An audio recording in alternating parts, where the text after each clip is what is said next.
Hi, everybody on YouTube. How are you all doing tonight? I am doing just fine. Thank you very much for asking. Better hair day than yesterday, I can say that. I didn't brush out the gel this time, but that's okay. We're going to have a great show here coming up momentarily with Constance Victoria Briggs. She is amazing, and we're going to talk about the moon. We're going to talk about aliens. We're going to talk about a little bit of everything tonight. So buckle up, board the woo train. It's going to be a lot of fun. Before we bring her on in, let's give a shout out to people coming in early. Don't forget to give us a thumbs up if you don't mind. Hello, Chris Mo. Good to see you here. Solar Warden, good to have you back. Kimberly, you're looking gorgeous tonight. Thank you for joining us. Brett Lewis is here, everyone, which means we can officially start the show. Cat Chaser, always a pleasure to see you. The Ronald Penton is here, everyone. Yes, the Ronald Penton. Cedric, always a pleasure when you're here, my friend. Thank you. Jerry and Bee's Nest, good to have you guys here. Always a pleasure. Always a pleasure. Human Carl's here, everyone. Human Carl.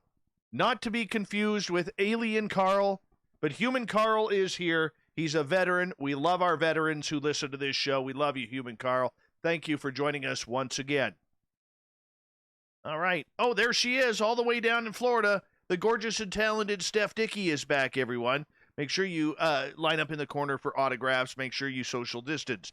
Millennium, good to see you here. Thank you for joining us. Troll Ronto, how you doing? Your Maple Leafs still haven't won a cup since '67. Yes, I will continue to say that. Dirty filth. There he is, a beautiful Oilers fan if I've ever seen one. The Jim Christie is here, everyone. The Jim Christie. Bigfoot Rob, always a pleasure when you're here, my friend. Hello, gorgeous Renee. Oh, my gosh, look who it is. It is the lovely and spirited Larry Schulte. There he is, everyone. Make sure you give him a wave. Chris Jarvis, always a pleasure to have you here. Thank you. Scotty Eisner, wreaking havoc. The gorgeous and talented Kristen Alberg, thank you for joining us. Boss Monster, welcome to our chat room for the first time. We appreciate you joining us. The gorgeous Anne Celine, owner of KPNL Digital Radio. There she is. Aliens visit here. Where? Where are they? Let me know. I want to know. Hi, Sandra. Hi, Sandra. Hi, Sandra. Stu Gerson. Right there, buddy. You know what that means. I appreciate you, my friend. Alien Girl, you are looking very gorgeously alienish tonight. Troy SR71, good to have you back. Fapster, always a pleasure. Ghost66, boo. Hello, the lovely and talented Kay Kaylee, good to have you back. NP, welcome to our chat room for the first time. Thank you so much for joining us. Who else do we have here? The gorgeous and talented Jenny is back.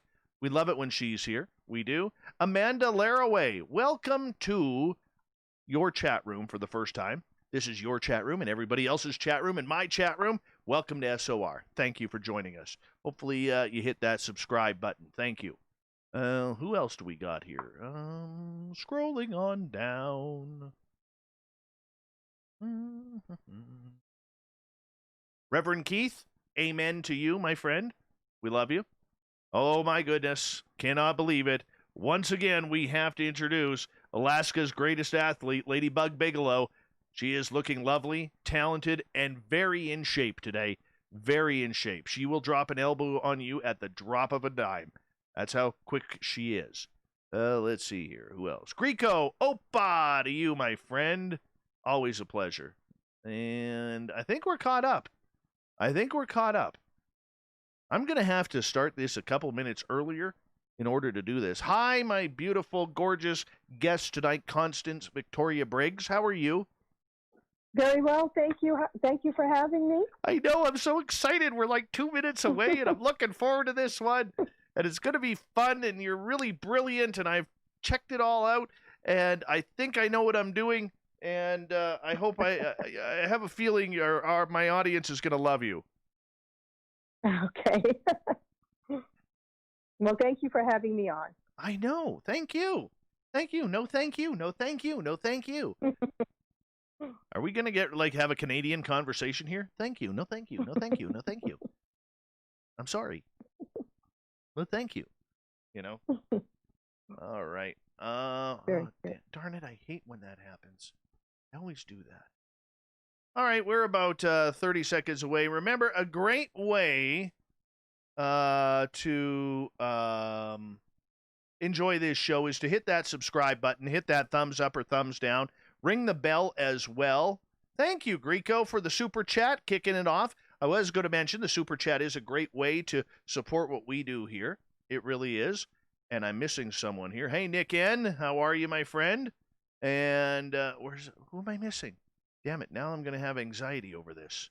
Oh, Worsley. Yeah, there he is. Hi, Worsley. How you doing, man? So don't forget, all of our archives are free. You can do a little shopping at our brand new store. Go to facebook.com/the SOR Vault, and you can pick up your swag right there. We're printing some shirts out as we speak because we got to get this going. All right, everyone. Here we go. Showtime.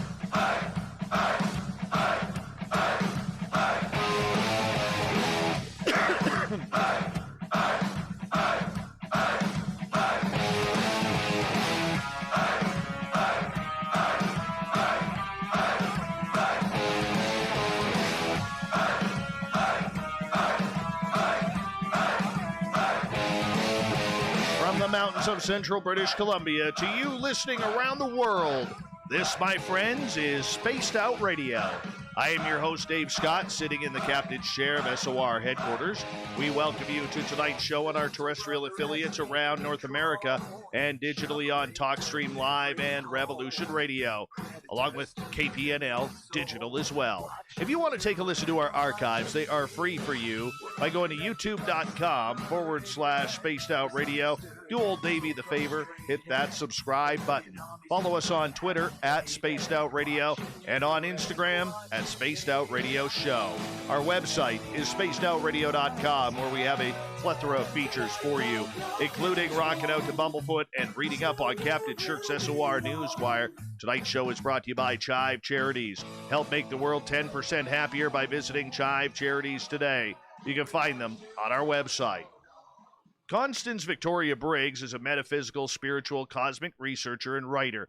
She is also the author of the Encyclopedia of Angels, Encyclopedia of God, the Encyclopedia of the Unseen World, and the Encyclopedia of Moon Mysteries. She has been invited as a guest speaker on several radio shows discussing topics such as angels, extraterrestrials, alien life, ancient life, life after death communication, and out-of-body experiences. Yes, this lady can see it and do it all. Moon Mysteries and more. I can't wait to get into it. I'm just so pumped up for this one. It's Constance's goal to investigate the mysteries of the universe and how they connect to humanity. Her website, ConstanceVictoriaBriggs.com. Then at the bottom of hour number 3, I will bring you the shift in Vancouver, along with the Newswire and the thought of the day. Here we go. Constance, welcome to Spaced Out Radio. How are you? Thank you. Fine, thank you, and I'm happy to be here tonight. Thanks for having me. Well, we had a lot of requests for you to come on the show. We did, and I think that Corin's the booking guy.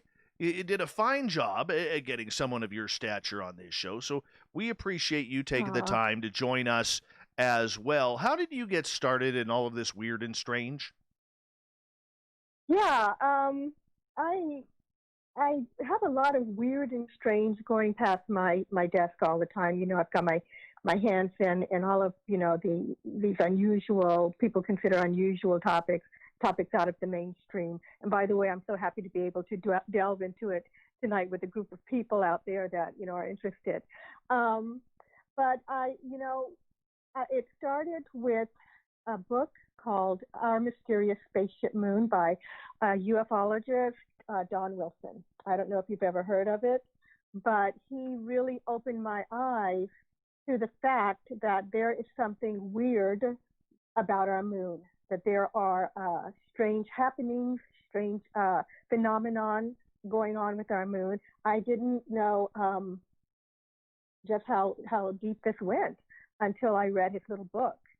And after that, I started collecting stories, looking for stories about the moon, strange things going on the moon. And I learned that anomalies have been reported, you know, since the telescope was first invented. That astronomers way back then were seeing weird things such as, you know, lights moving around and weird formations and structures and shadows and things that I'll get into. Um, so it really started with that book, Our Mysterious Spaceship Moon by Dawn Wilson. Now, did you, prior to this, have any experiences with the supernatural or paranormal? I did. I've had experiences with with my father, for example, who crossed over, coming back. Um, Movement in my house from him, lights coming on and off. He was trying to find a way to let me know that he was okay, and so he made his presence very well known in my home. So that was one of my experiences. I've seen um, an angel. I'll call him an angel or a spirit guide once. I was I was sick, and this being appeared in front of me, and he was holding out his hand and beckoning me, to come. And I didn't, but he looked really, really concerned, and he sort of faded out. I've had experiences living alone when I was single. I had some sort of, I don't want to call it a ghost. I think it was more than a ghost. There are more uh, things than things going on with entities that we cannot see but are not ghosts. So I believe this was an unseen being. It was in my apartment, and it was harassing me, frankly speaking. So I had that going for a long time, and I tried to to fix that problem, which I eventually did. I've had some angel experiences. So I mean, my list goes on. I don't, I can't get into all of them, but I do have a long list of experiences. Um, yeah, so I don't know which one to start with, but Well, let's start with this angel being. What did it look like? yeah. So I'll just give you a little background on this guy. I I was one of those kids in life that was bullied, and so I honestly I took a handful of pills, sleeping pills, and I was so sad. And this being appeared. First, it looked like what I first saw was a spinning cloud or a swirling cloud, and then it opened, and he stood there, and he had on the long gown. You hear about long gowns. It was high collared, and I remember this episode in black and white. But he he had short hair with curly, very distinctive, kind of sharp features, and he looked very concerned. Oh, I didn't know at that time I was 14, and I can see him just as clear today as I could yesterday. And I swear to you, I feel like I've seen this fellow in a photograph since then in my life. Excuse, my voice is going. um, yeah, so he didn't have wings, but he had the long gown on, and just this very concerned look. And he looked like he would just like to lead me away or take me away and help me out, because I think he knew at that point in my life how much I was really suffering. So Yeah, that's one of my interesting. favorite. So What it was almost like he showed up at your time of need, as you would expect something holy to do. he did, he did, and I tell you, my whole life, I have felt a presence near me. I always felt that a door would open, one door shut and another one would open somehow for me. Um, but as I grew older, I learned about spirit guides. I do believe we have guides that are with us. I have three that I know of that are there to help. And I believe that this one manifested so that he could show himself and let me know that there were others that cared. Not maybe so much at that point in my life I was feeling in this world, but definitely there were others out there. And my time was coming, I believe, uh, by his presence. I think he was letting me know that my time was coming to gain more knowledge in these areas. Okay, so as you were, figuring that this was going to be some sort of studious path for you, did you believe in any of this before that? Did you study on the paranormal? Did you come from a Christian home? So, uh, as a young person, I stood out because I did come from a Christian home. I came from a Baptist background. Um, and I always stood out because I questioned the teachings. So I had a belief that there was something more. I was always on a spiritual path. I was looking for God. I was looking for reasons why we were here. And it was stronger than any of the young people around me. And so I was always this odd person out. Um, I learned a lot from Bible studies. You know, I actually did delve into various religions and searched in various paths, and I learned a lot along the way. And I have to tell you that some of the information that I received in those Bible studies, interestingly enough, as an adult, led me away from religion. I found some things in there that either didn't make sense or that had more meaning to me than others were seeing. Uh, I really, got away from religion as a result of what they were teaching. And I went to, I actually went to a minister once and I questioned, what he was preaching. And he was really mad at me. And so that's my story of how I basically got on this that spiritual path. And then as I grew, I started, in my 20s, I started having what I call conscious out-of-body experiences. I woke up once. I was not in my bed. I was living single. I had gone to bed. Woke up. I was literally in the sky. And I looked down. I could see where I lived. If anyone's out there that knows this area, I'm from Alexandria, Virginia, and I lived in the Huntington Towers apartment buildings. They're high rises. They overlook the famous Woodrow Wilson Bridge. So I'm in the sky, and I'm looking down at the Woodrow Wilson Bridge, and I moved forward to just kind of floated forward, and I caught myself. And when I caught myself, it was like I was going to fall, so I caught myself and I was bobbing up and down just like on one of those little balls in the ocean when you go fishing. I was bobbing up and down because I was floating. And I could see light around me, but I could not see any other entities or spirits. And I left that area and I traveled into what I believe was a different dimension because I ended up in a building. I ended up seeing a creature that was not of Earth. And at that point in my life, I learned that there are other dimensions, there are other levels to the spiritual world, that there are other beings that we cannot see, that there are beings in those dimensions, and that we can access those through our sleep. And I know that some people are doing it consciously. I've always just kind of what I call slipped out of my body.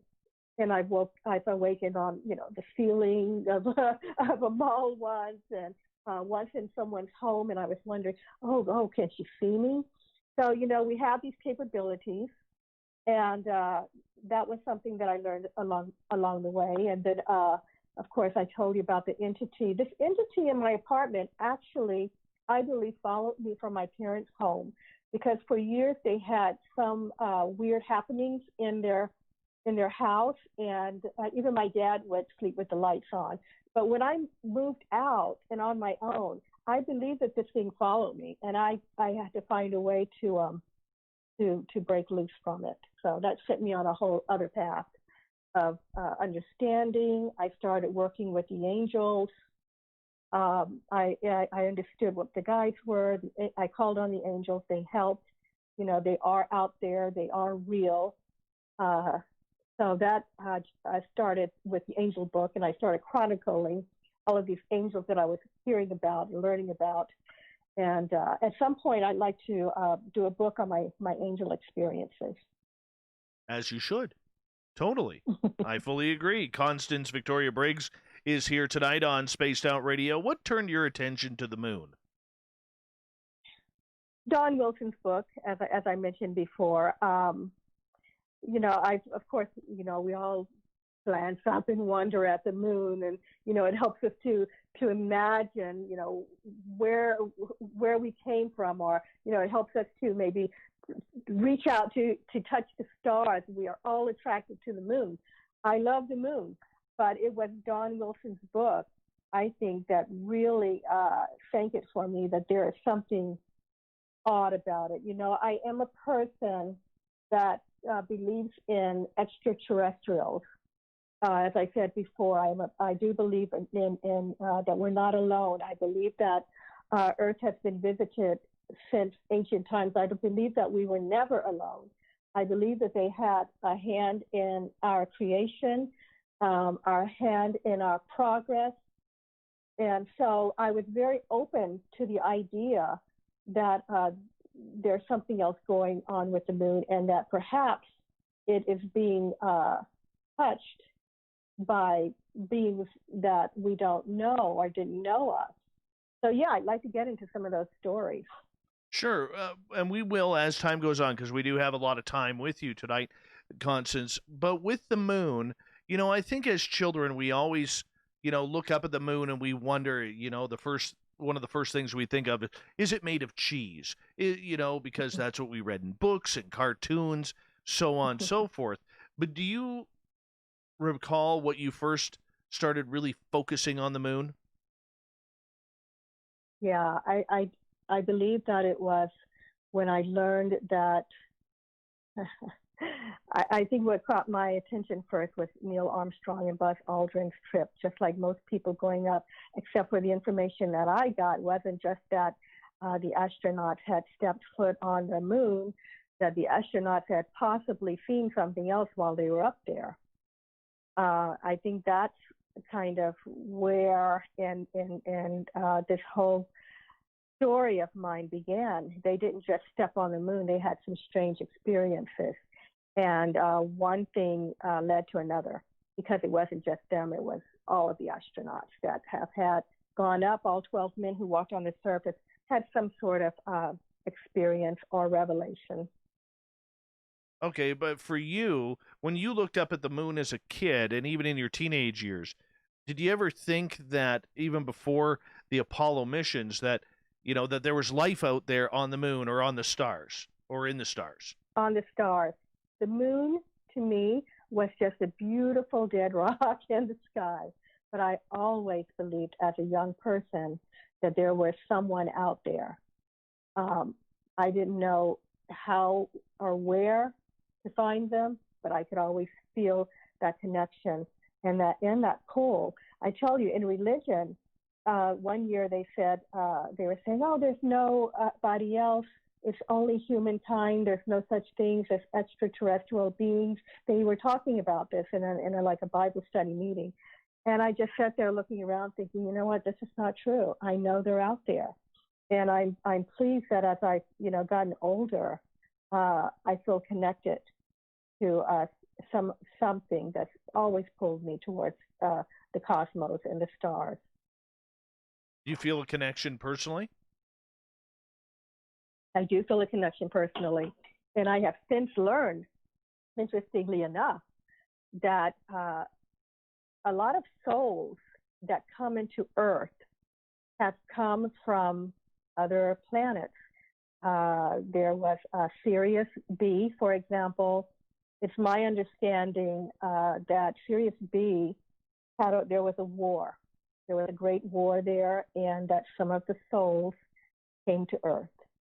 I was told this story by a woman who is a channeler, and so yeah, I believe that a lot of the souls are here on Earth. And I asked her, well, why did they come to Earth? And she said, the souls have to go somewhere. So I believe that there are some that are in the physical, born in, walking around. I believe that there are some that walked in. I don't know if you're familiar with the term walk-ins or not, but walk-ins are people who you can leave your body and someone else can replace it. There must be an agreement This can be done, of course, in the spiritual world, but I do believe there are walk-ins from other places here that have walked in. Of course, I call them the crawl-ins. Those are the ones that are born. And then, of course, there are ETs, I believe, that are among us that we can't see. And then some that have taken ships here. There seems to be a whole community of beings out there that people have not come to understand or know or accept. They don't seem to be ready to even look at it. But I've heard stories from people. I've known a person who saw fairies. I've known two people who saw some kind of being that looked like a troll. I can't say these are extraterrestrial. I believe maybe that these are terrestrial beings, or that came in from another dimension, or they have the ability here to show themselves and then disappear. And I believe that, but going back to the cosmos, I think that there are beings from other worlds that come in to help us, that came in to help us. During the 1950s, there was a rush, it seems, of UFOs. Part of the reason some channelers were able to make connection with them, some of the reason they said is because they did not want humans to destroy themselves. We had nuclear capabilities, and they didn't want us to destroy ourselves and Earth on the planet, and that they had come in for that reason. So I believe they're out there, they're surrounding us, and I believe there are good ones, and I believe there are bad ones. Yes, the question is, we never know who's coming for us. It would be nice if they, if the good ones had like a Kmart blue light special on top of their ship, so that way we knew.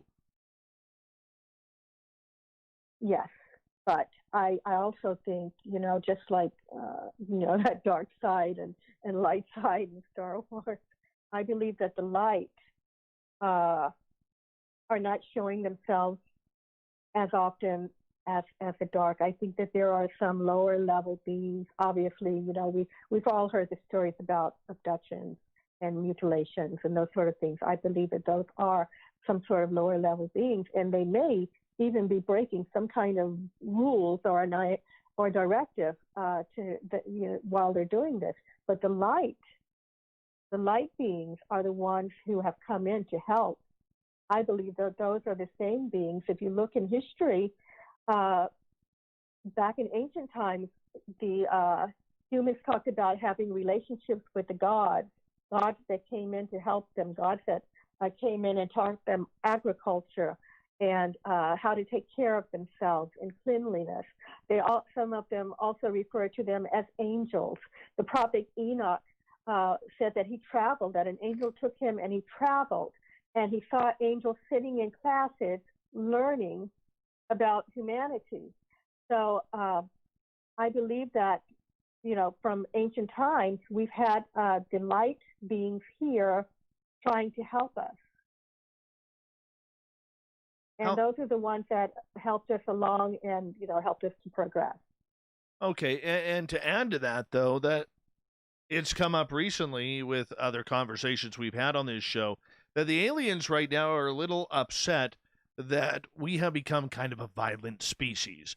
That we're quick to, shoot first and ask questions later many a times. And from what I'm learning, they don't like that very much. They may not want to play in our sandbox much longer if that's the way we're going to play. Constance, I'm going to get you to hold on right there because we are going to go to break here at the top of the hour. ConstanceVictoriaBriggs.com is her website. We're going to continue with a great conversation. What's hanging out on the moon? Mysteries of the Moon continue with Constance Victoria Briggs right after this on Spaced Out Radio.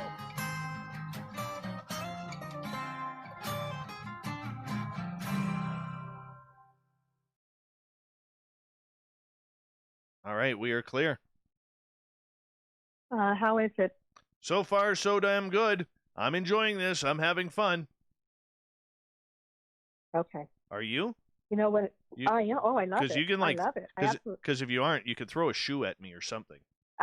No, I absolutely love it. the thing is, I'm covering, it just kind of pours out of me. Let it pour. And I haven't given them any sources. I'm just talking, and I hope that that's okay. No, yeah, go for it. Yeah. Okay. They're good. They're good. All right. Okay. All right, Dave. I'll be right back. Okay. All right, you go, girl. All right. Thanks.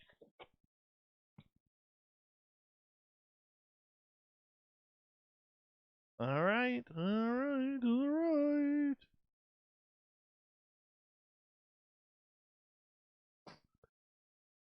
Oh, thank you, Lexi. Is it the beard or the eyebrows? Oh, let's see here.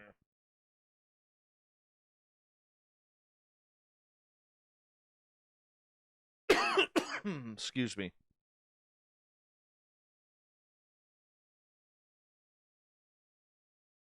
Amanda, we're just getting into it. We're only half an hour in. We got her for another 2 hours. We'll get in deep. Deep, deep, deep, deep, deep. We never give up the secrets right off the bat of this show. Oh, no. Never. Let's see here. Let's go here and say a big thank you to Ladybug Bigelow, Fabster, Grendel, Kimberly, Greco, Oppa to you, my friend, on the super chats tonight. I really appreciate it. Thank you for the love and support that you give us. That's why we're here, man. That's why we're here, because people like you guys. And, yeah. Hi, Constance. Hi. How are you? Hi. I'm doing well. Thank you for letting me talk all about my passion, extraterrestrials and the moon. So, we're going to get into some serious aliens. We'll get into some serious aliens yet. Okay. You know, because I love people when they can admit that they've got aliens. You know, we got a couple people like my buddy Joe he's not in the chat room yet, but I could tell you this. He's got aliens. He doesn't like to admit it though. Well, some people don't like to admit it. You know, they get embarrassed or they think they'll be ridiculed or whatever. So. Oh yeah. Are we on air? Oh yeah. Oh yeah. Yeah, just say it away. It's okay. We're not on the official radio side yet. We're just on the YouTube side. Oh, okay. Yeah. Yeah, some people are just worried about what people will think of them, about being ridiculed, and so they don't want to come forward so much and talk about it. But I feel that this is a topic that we have to get out there. One of the reasons that I wrote the Moon book, and I've got some other books coming on the topic of extraterrestrials. My reason is because people need to be educated. Right. We're not alone. We're not alone. We never have been. I love the idea of not being alone. I love the idea of being in a cosmic community, and I think it's time for us to go in and become a part of it. So I think that we have had beings, extraterrestrials, working with us from afar and using social media, using television. They have contactees here. You know, they're telepathic, and so they've been using a lot of different avenues to touch base with us and let us know they're out there and to prepare us. For sure. To prepare us. For sure. Gene Roddenberry, for example, was said to have been sitting in. I don't know if you've ever heard the story, but he was sitting in on channeling sessions with a woman named Tuella, Tuella. She said that she was channeling beings from the Ashtar Command, and Gene Roddenberry, the creator of Star Trek, got wind of this and of her and started sitting in on the sessions. And I swear, that's where he got the idea. Awesome. Hold on one sec, because we're on in 30 seconds. Yep.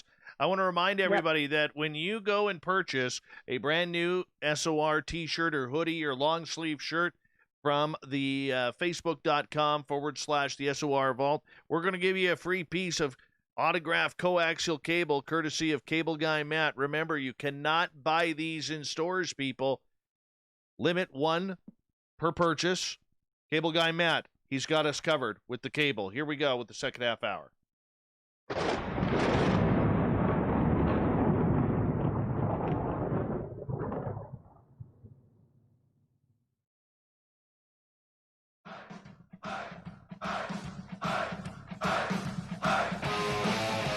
Second half hour of Spaced Out Radio is now underway.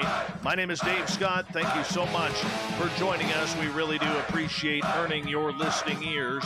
Want to remind you that if you've missed portions of this show or others, check out our free archives by going to youtube.com/Spaced Out Radio. Do old Davey the favor. Hit that subscribe button. Our website is spacedoutradio.com, where we have a plethora of features for you, including rocking out to Bumblefoot and reading up on Captain Shirk's SOR Newswire.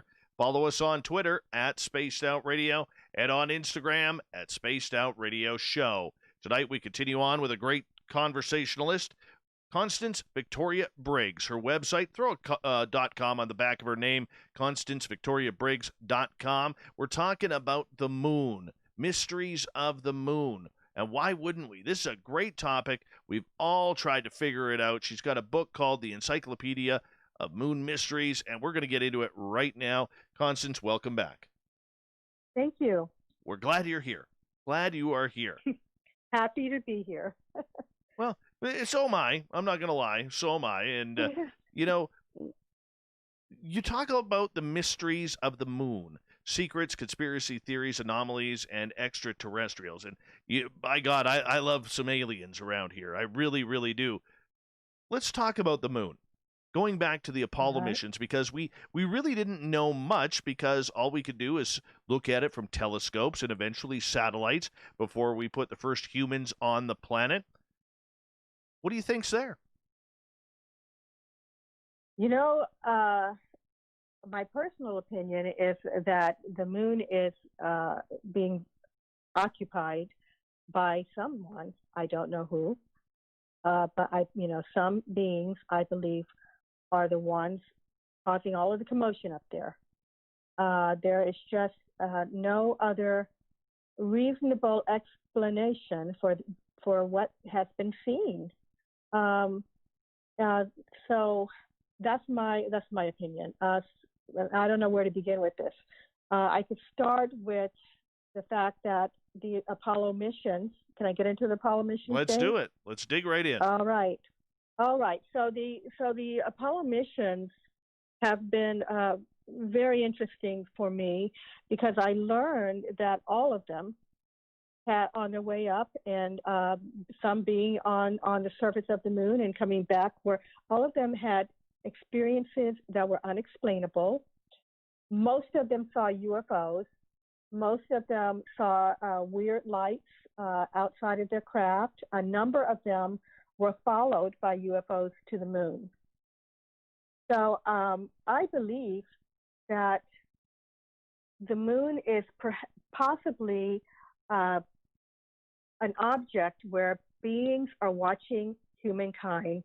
They're watching their progress, and perhaps they had a hand in our being on Earth from the beginning. There are some historical ancient tales that talk about Adam. The Sumerian tale, creation tale, talks about Adam being created possibly on the moon and being brought to Earth. At that time, his name was Adapa, and that those beings are still there. Of course, I'm talking about beings called the Anunnaki.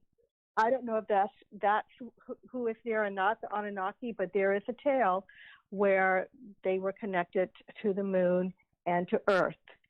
So, it could go all the way back to our creation, whoever is up there. That might coincide with the spaceship's moon theory, which I'll get into. But the Apollo astronauts are what taught me that there is someone up there. For all of them, Apollo 8, on their way to the moon, for example, Those astronauts saw a fast-moving circular UFO that was brightly lit. It was powerful.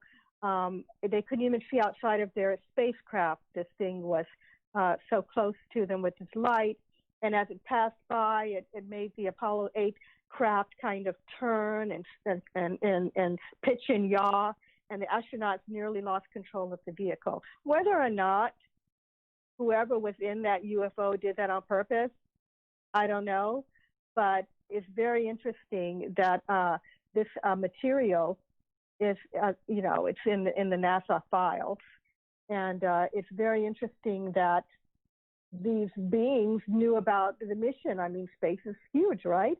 But they knew about the mission enough to, get that close to it.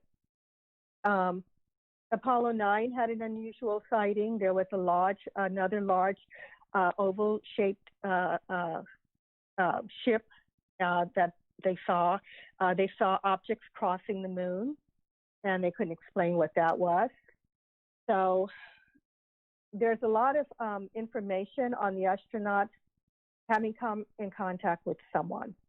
If you like, I can go down all of the missions and give you a I am summary. more than willing, because everything that I have read about every launch that NASA has ever completed, there has always been sightings of extraterrestrial UAP phenomena tagged along with it. Yes. So I think that these beings knew about the astronauts' missions. I think they're trying to follow our progress into space, and that's why they came across. I don't believe that there's a whole highway out there of them flying around, going back and forth. I believe they, like I said before, that they knew about these missions. Apollo 10 was the dress rehearsal for Apollo 11, and Apollo 10 ran into a problem on their practice of that command module that Neil Armstrong and Buzz Aldrin would have been at. I mean, the command module is the main cabin where Michael Collins was. But the smaller capsule that they were on, as they were going towards the moon, jammed. They couldn't move. They got stuck out there, and they didn't know what to do. It was quite a big deal. They're trying to contact mission control on the ground. They're telling them, that the lunar module was stuck. And after a while, it was Eugene Cernan that looked out of the window, and he noticed a UFO moving outside around their craft. And as soon as this thing passed, the equipment inside of the craft began to work normally, and they were able to get a lock, and they were able to move the lunar module. So they said when they came back and they reported this to ground control and the officials and whoever was in charge, they said that they believed that whatever passed them helped them. They were able to help the astronauts to get back to the command module.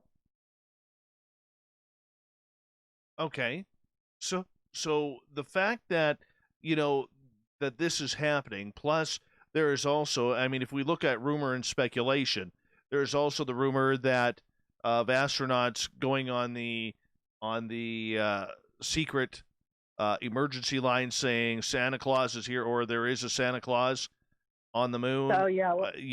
Neil Armstrong allegedly saying they are here, they are on the hill, and they are watching us.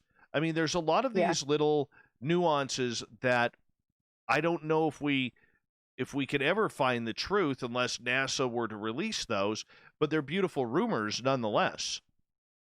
Well, there are some people who have come forward and made statements. There was one gentleman by the name of Maurice Chatelain. He wrote a book called Our Cosmic Ancestors.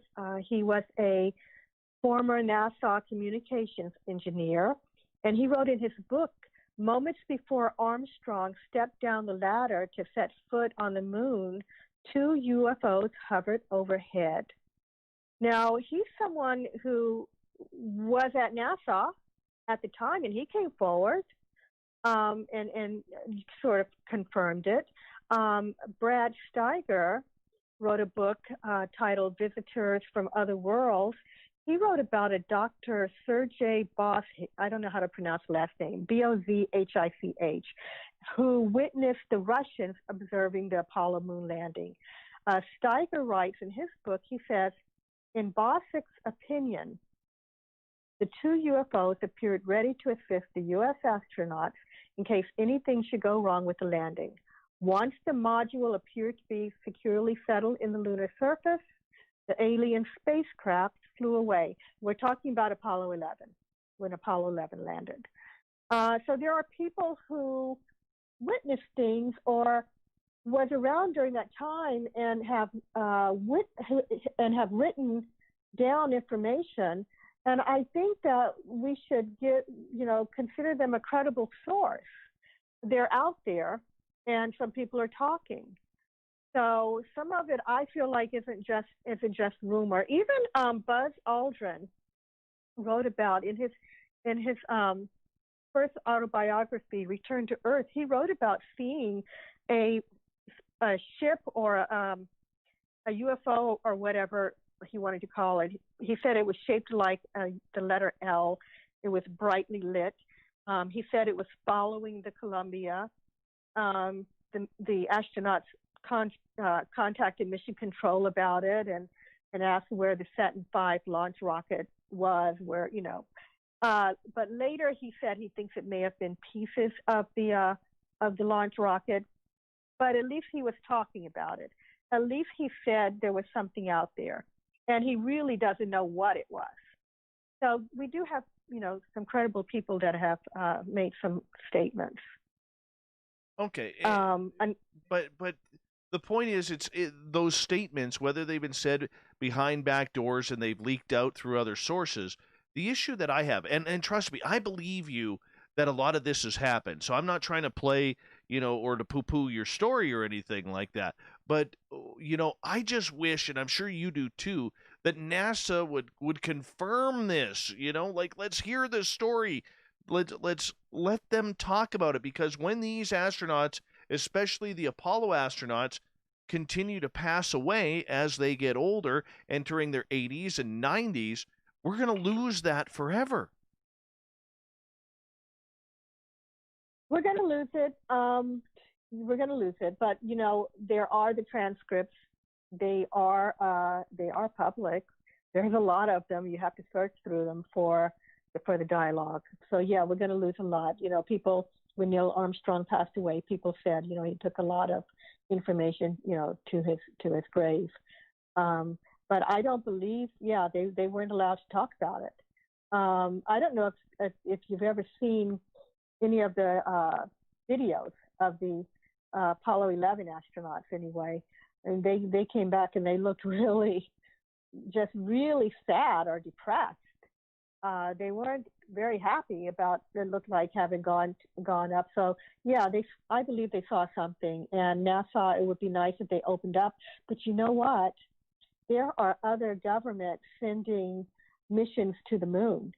And if they don't open up, one of those are going to tell people, So we've heard recently about the military saying, okay, we're going to they released something about UFOs not too long ago.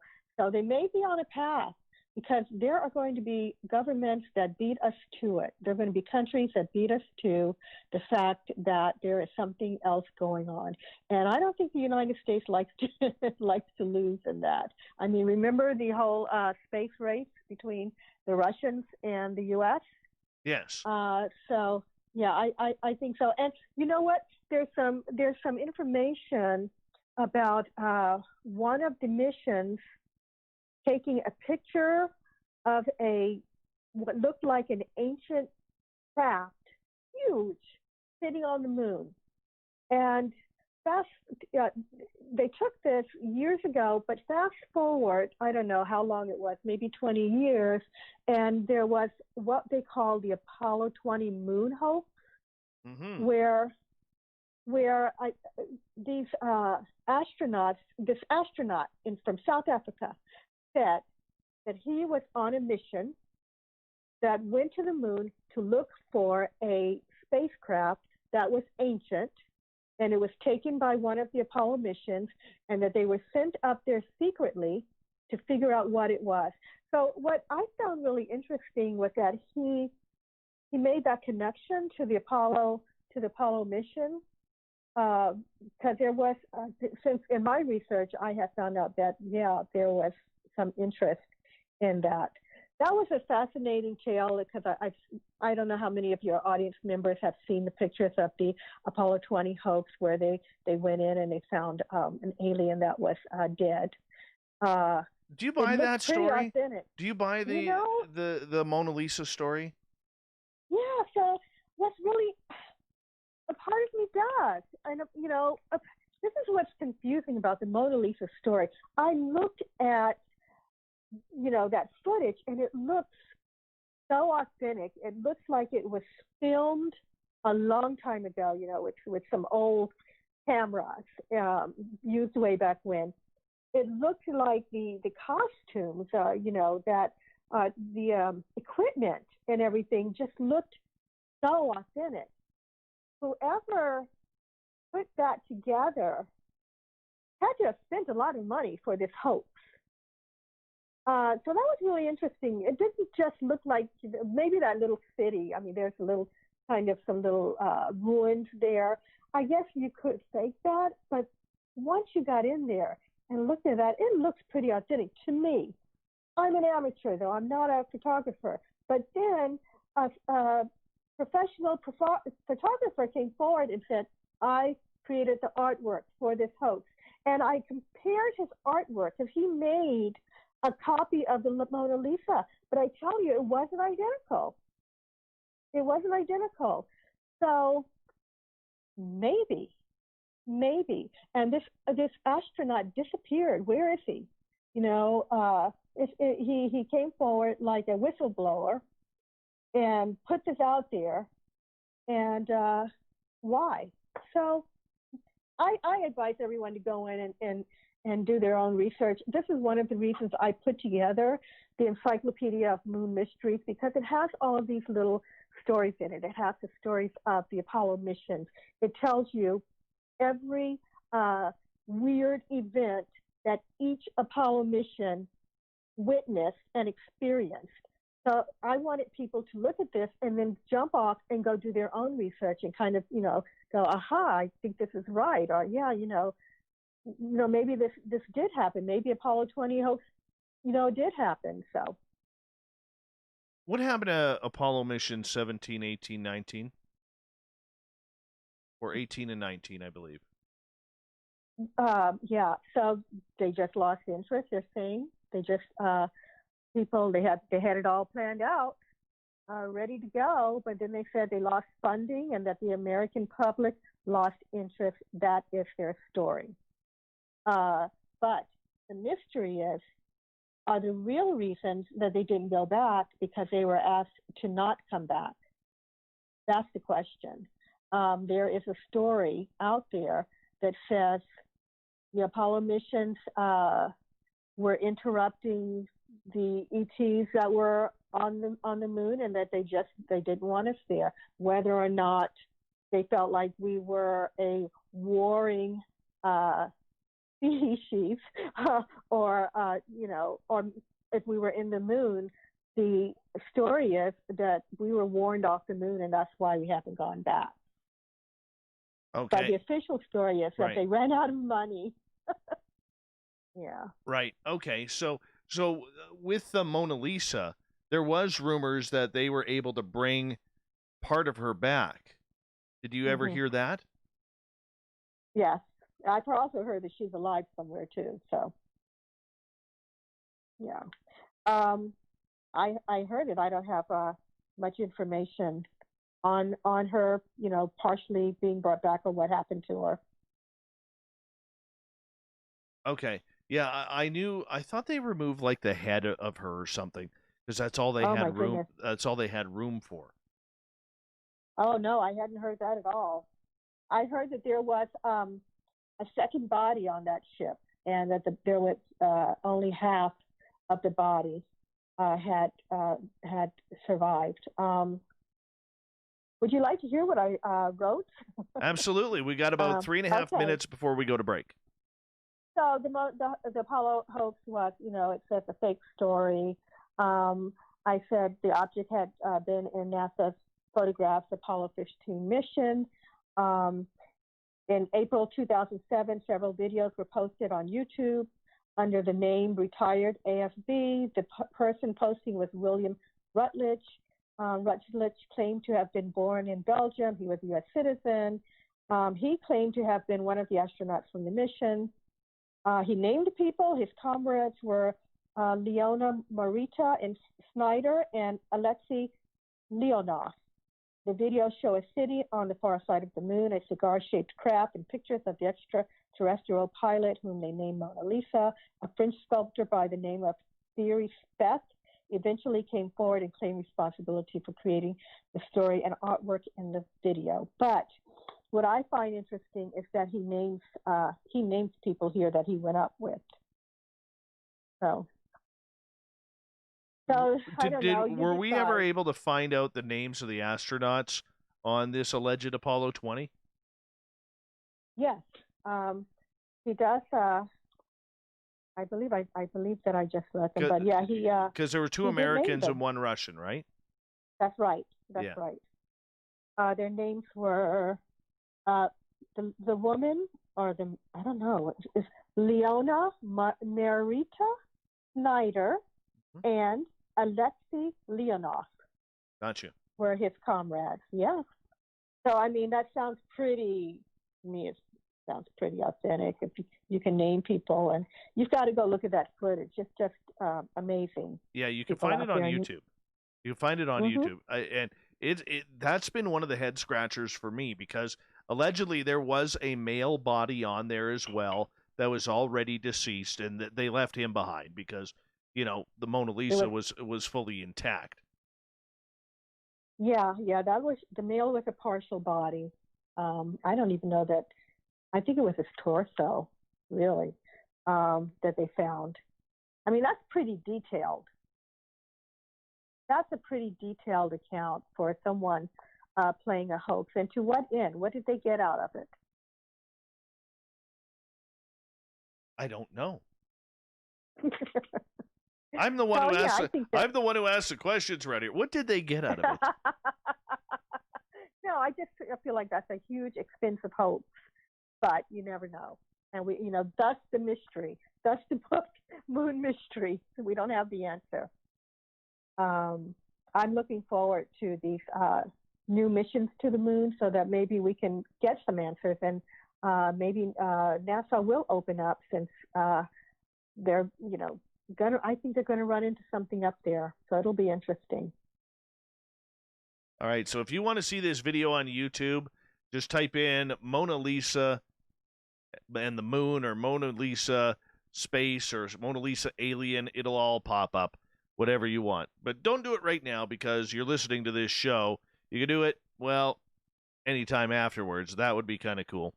Hey, Constance, I'm going to get you to hold on right there. We are going to go to break at the top of the hour. ConstanceVictoriaBriggs.com is her website, where you can check out her books. You can find out information of what she does for research: the Encyclopedia of God, the Encyclopedia of Angels, the Encyclopedia of the Unseen World, and the Encyclopedia of Moon Mysteries, which we are concentrating on tonight.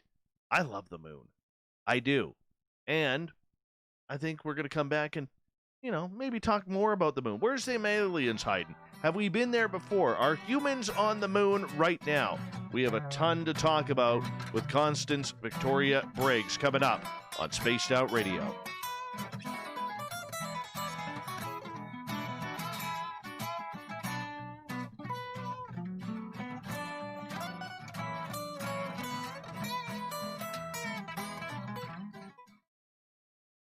All right, we are clear. We've got 7 or 6 minutes. I'm just going to run my dogs outside. I'll be right back, okay? Okay, me too.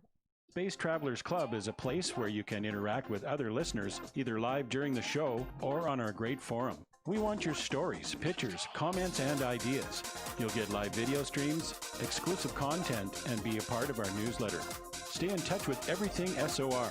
The Space Travelers Club is just $5 a month at spacedoutradio.com.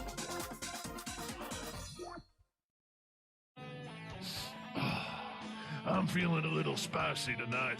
What to do? What to do? Why not get Bumblefuck? 4 million Scoville units of pure hard rock. Bumblefoot hot sauces come in 3 flavors. The burning Bumble. Tone it down a bit with Bumblicious and throw the sauce on everything. Spice it up. Bumble me, baby. Bumblefoot hot sauce. Get it today at kajans.com. We all know on Spaced Out Radio we love a good beard and mustache, so why not take care of your facial hair with Mighty Moose Beard Oil? Made in Canada, we're taking care of beards and stashes around the world. We use 100% natural ingredients with our oils and balms to make your whiskers feel silky smooth. Use promo code SOR2019 at MightyMooseBeard.com today.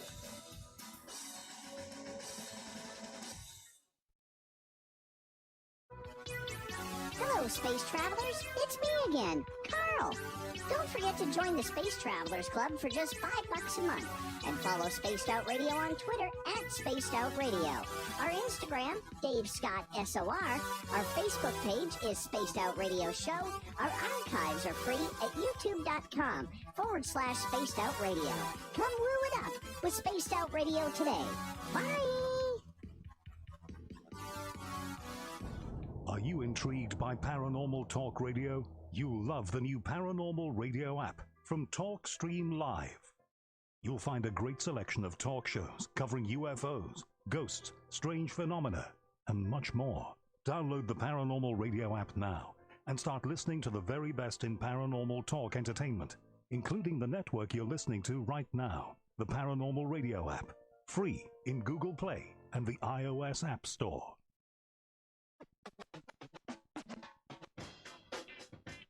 The SOR Vault is open for business, and we have some cool swag for you to pick up. All you have to do is head over to our website and click on the SOR Vault. You have a variety of cool logos to choose from, and put them on anything you want. T-shirts, hoodies, hats, coffee mugs, you name it, we can get it to you.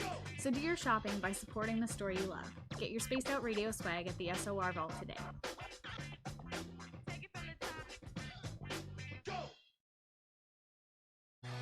Hi there, this is the paranormal lawyer Michael W. Hall. I'd like to invite you to listen in each Sunday night where we're going to open up your eyes to everything strange and paranormal. I will be hosting some great guests with topics that affect us all, such as UFOs, ghosts, and everything paranormal. Let's learn together on Spaced Out Radio Sunday with myself, Michael W. Hall, the paranormal lawyer at spacedoutradio.com. The party is always on at the Moose Vancouver. The Moose Vancouver is where you want to be when visiting Canada's West Coast. Open until 2 a.m. nightly, the Moose cranks up the rock while serving some of the best rated food in the city. The menu starts at $6.95. Why party anywhere else in Vancouver when the Moose is right there? Get your horns up and rock with the Moose, the official. All right, I'm back. Busy day today, December 8th. You know, it's a day 40 years ago, John Lennon passed away. Mm-hmm. And 17 years ago today, Dimebag Darrell was shot and killed on stage in Ohio by a crazed fan. In hockey, Ron Hextall scored the first ever goal by a goaltender. Oh, yeah. Lots of interesting stuff today. Hey, Burrito, how you doing? Mm-hmm.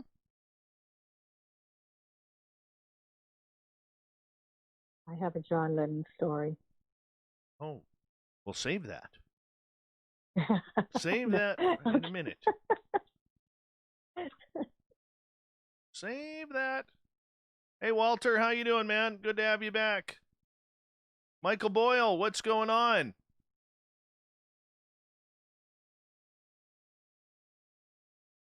Who else am I missing here? Nucker, good to have you back. Hockey season January 13th, man. Another one the Toronto Maple Leafs won't win.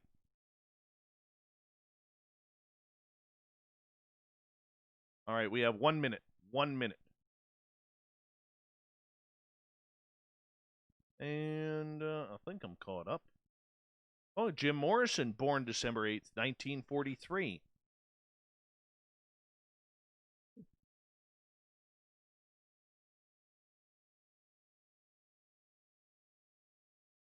Well, let's see here. All right.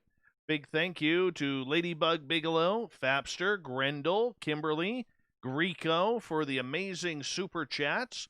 Always a pleasure to have that support. Thank you to everybody who's given us a thumbs up and thumbs down. And remember, you can do a little shopping if you want to support this show. Go to facebook.com/the SOR Vault. You can get your free piece of coaxial cable, courtesy of Cable Guy Matt, when you order a shirt from us. And we are going to get going here in 5 seconds. Hold on. Hey, Gil. Hey, Navi. Hey, Truth. You're listening to Spaced Out Radio with Dave Scott. Follow Dave on Twitter @Spaced Out Radio and on Facebook, Spaced Out Radio Show. Hour number 2 of Spaced Out Radio is underway tonight. My name is Dave Scott. Thank you so much for taking the time to join us tonight. Really do appreciate it.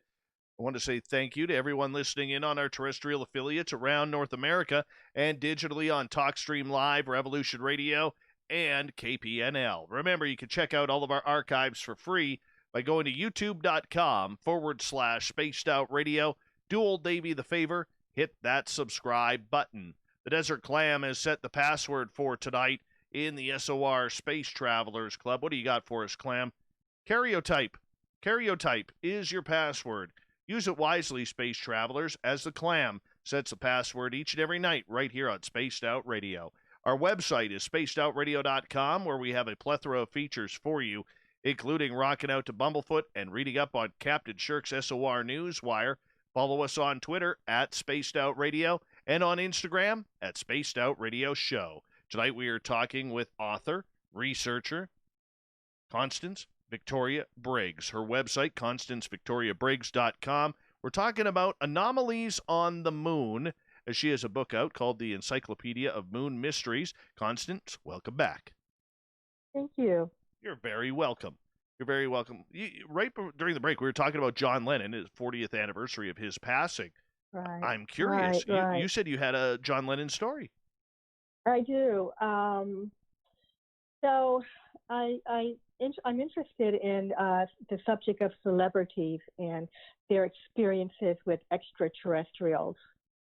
And so John Lennon, I don't know if you've ever heard this, but apparently he had a visitation while he was living in New York with his wife.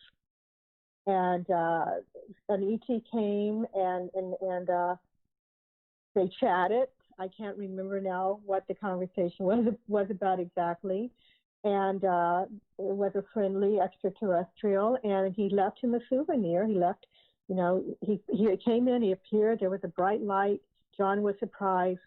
John had also been doing drugs that night. He was a little, kind of, out of it or whatever. So he was with Uri Geller. So anyway, he had this visitation. This alien or extraterrestrial left a souvenir with John. It was a little object that was in the shape of an egg. It was just like a little egg knick-knack sort of thing that he had. And so the alien left, and a few days later, John apparently had a conversation with his friend, Uri Geller. I don't know if your audience knows who he is. He's a famous, he can bend, I believe, spoons with his mind. He's very well known for doing that. So I contacted Uri Geller and asked him, about this little object, and he said that he still has it. Yes, John did give it to him, and he sort of joked, I one day maybe I'll take it and have it looked at to make sure it's not, to make sure it's authentic or not made in China or something like that instead. So I thought that was interesting that John had this visitation and had a souvenir from the ET, and Yuri apparently still is holding on to it. A lot of people claim that they have visitation from extraterrestrials, and the ETs will leave them little gifts. Have you heard this for a while? No, that was news to me. But I have not had that sort of visitation, so no, that was news to me. But certainly, I'm taking notes for my book. I'd like to write a book on ETs and celebrities. Yeah, That is very, very interesting. Very interesting indeed. So back to the moon, sticking with aliens and humans.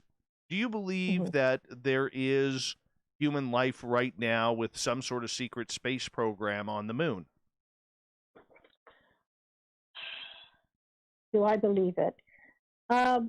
Like a breakaway civilization kind of thing. I wrote about that in my book. I wrote a breakaway civilization, a colony of people that were once a part of society that were recruited to be relocated to a different place, usually by clandestine means. The moon is believed by some to have a breakaway civilization of humans that volunteered or were recruited from Earth. I think that two things. Up until this whole SpaceX thing came up, I thought maybe that was possible. And my idea came from some of the contactees that went up, a number of them, and they're in my book. Alex Collier is one of them. Howard Minger. There's a few others who visited the moon by way of extraterrestrial friends. They said that they saw, most of them said they saw humans there. One of them said that the humans lived inside the moon. They said they witnessed a hangar where spaceships were coming in and landing, and that the extraterrestrials were bartering with the people who lived there. And I found that to be very interesting.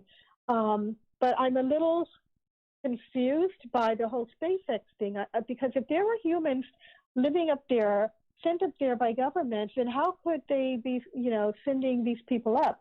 Or do they not know the story, or they don't believe the story? Because it's been my idea from listening to these contactees' accounts of what they saw, that yes, there could be humans living up there in a secret base. And the reason being because, we're destroying the Earth. We need, we need somewhere else to live, and that they were looking at the moon and Mars for that potentially. But now I don't know. Do they not believe it? They're sending people up. Well, I mean, that's what the thought is, that these TR-3B triangle craft is that they do have the ability to travel to those areas like the moon and Mars, and that's how they're getting people there to do whatever they are doing up there. Yeah. Some are said to be chosen for their expertise in particular areas that would, be beneficial to establishing a colony. So it's possible. It's possible because there are definitely people that have come forward and said, I traveled there, I saw it, they are experiencers. I believe them. So I would like to see more of that. I really would. That is something that completely interests me in regards to what is actually going on the moon. Now, earlier you had talked about the Apollo astronauts having communication with some sort of extraterrestrial beings. Do you feel that we were scared off the moon? And let's say hypothetically there is no secret space program, which there pretty much may not be. Do you think that we were told not to go back? Wow, that's a very pointed question. No one has ever asked me that question before. Do I believe the story that we were told not to go back? Well, okay. So this is kind of a twofold answer. When we first went, the Apollo 11 mission landed on the moon. They are said to have seen craft. At that point, we were told that possibly these beings warned them away not to come back. However, we went back several times. So if we were warned away at that point, then, what were we doing going back up there? But then the second story was said that there was the Apollo 17 mission where they were warned off the moon. And if that is the case, then perhaps we were. I don't know. But do I believe it? No. I don't think we were warned off. I don't know. Interesting. Who was it that said it? There was a story that said Neil Armstrong told a professor at a party. The professor asked him, what did you see up there? Did you see anything? And Neil said, secretly to this friend of his that they had seen something and that they were warned away and that they, did go back. And when they did go back with the other missions, there was just a quick trip and a kind of a scoop for science, of the dirt and the samples and then back. So that's an interesting question. Do I believe it? I don't know. See, but that's all part of the myth and lore of the legend of the moon. Because, and this is what's sad about all of these astronauts dying, whether it's Gordon Cooper, whether it's Neil Armstrong, whether it's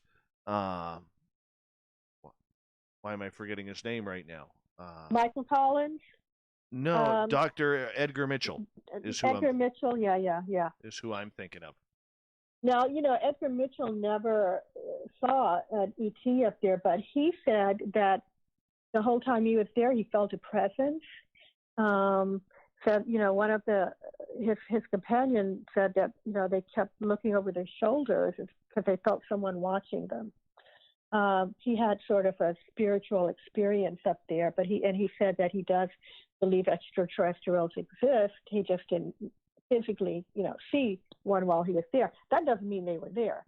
The moon is huge, and we've only, tapped a little part of it, a little piece of it at a time. But there are so many things going on. The translunar phenomena is just off the charts. These are the different kinds of lights that have been seen there. Bright spots appearing in craters and disappearing. Lights moving over the surface of the moon. Clouds appearing. Brilliant flashes of light like lightning somewhere. All kinds of so much strange light that they can't explain, that NASA came out with a book on it and chronicled all of them in the 60s. And I've heard that they regret doing that because it's public. You can go on, and you can buy it now from Amazon if you want, and go in and look at all of this lunar phenomena. Transient lunar phenomenon is what it's called. And look up NASA in NASA's book, and you can see everything that's been recorded for several hundred years back as far as the lights that have been seen moving around on the moon. And NASA was very concerned about it. I don't know if they still are, but at that point in the 60s, it was a big deal. So there's someone up there causing this. Who it is, I don't know. I've even heard the story of Germans going up there and having a base since the 1940s. The rumors say. Don't know if it's true, but that rumor prevails. It's out there. There's also another story about extraterrestrials and humans living there and working together on the far side of the moon. and that colony, it's actually called Luna. That's the name of that colony, supposedly. And supposedly the graves are there as well. Where do you get your information and documentation to study this? So remember that these are, moon mysteries, but I've read a ton of books, and I've gone on NASA's website, and everything is documented in the back of my book, so that people can, look up where I got them, and go in and search for themselves. Some of them, a lot of it was NASA. Some of it are science websites. I've gone in and talked to people, and I know there's one doctor that I talked to about Mars' moons, and I was asking him. I said, "You know what? I hear that they're fake," and he says, "No, they're not." And I said, "I think they might be." And we went back and forth, but so it's a variety of sources. Okay, so basically everything that you've kind of compiled, everything that has kind of snuck out.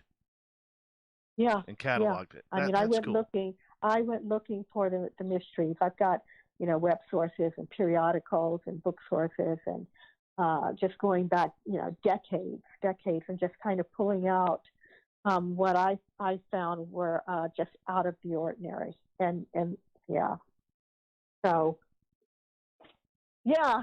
Interestingly enough, I've come across some new information. Maybe there's a second book in the making. But people can go on if they look at my book, they can follow some of the like the numbers of. I've got numbers of photographs from NASA that show UFOs.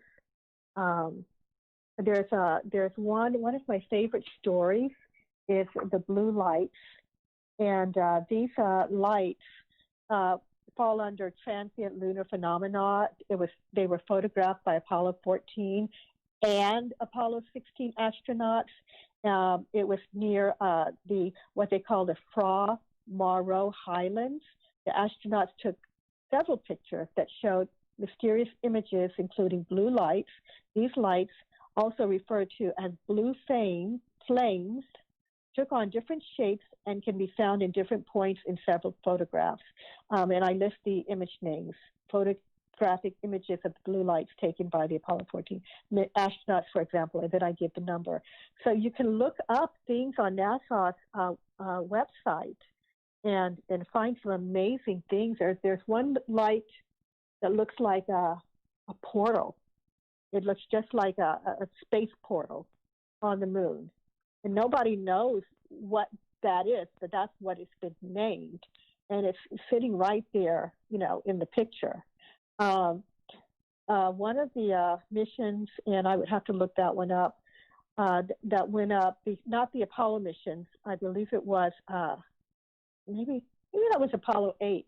They took a picture of something hovering around the moon, a UFO, and then they tried to cover it up.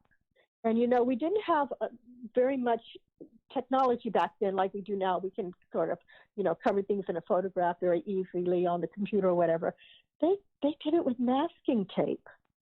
And one of those photographs slipped through and is on the website. And you can see this thing. It almost looked like an angel or a craft with these weird wings or something.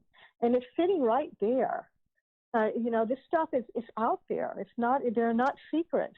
Some of the statements about the UFOs that the astronauts have seen, you can read the transcripts where they were talking about them. You can read the transcripts where they were talking about the structures that they saw. Very interesting. No kidding. Okay, so do you believe then that humans and aliens are currently working together on the moon?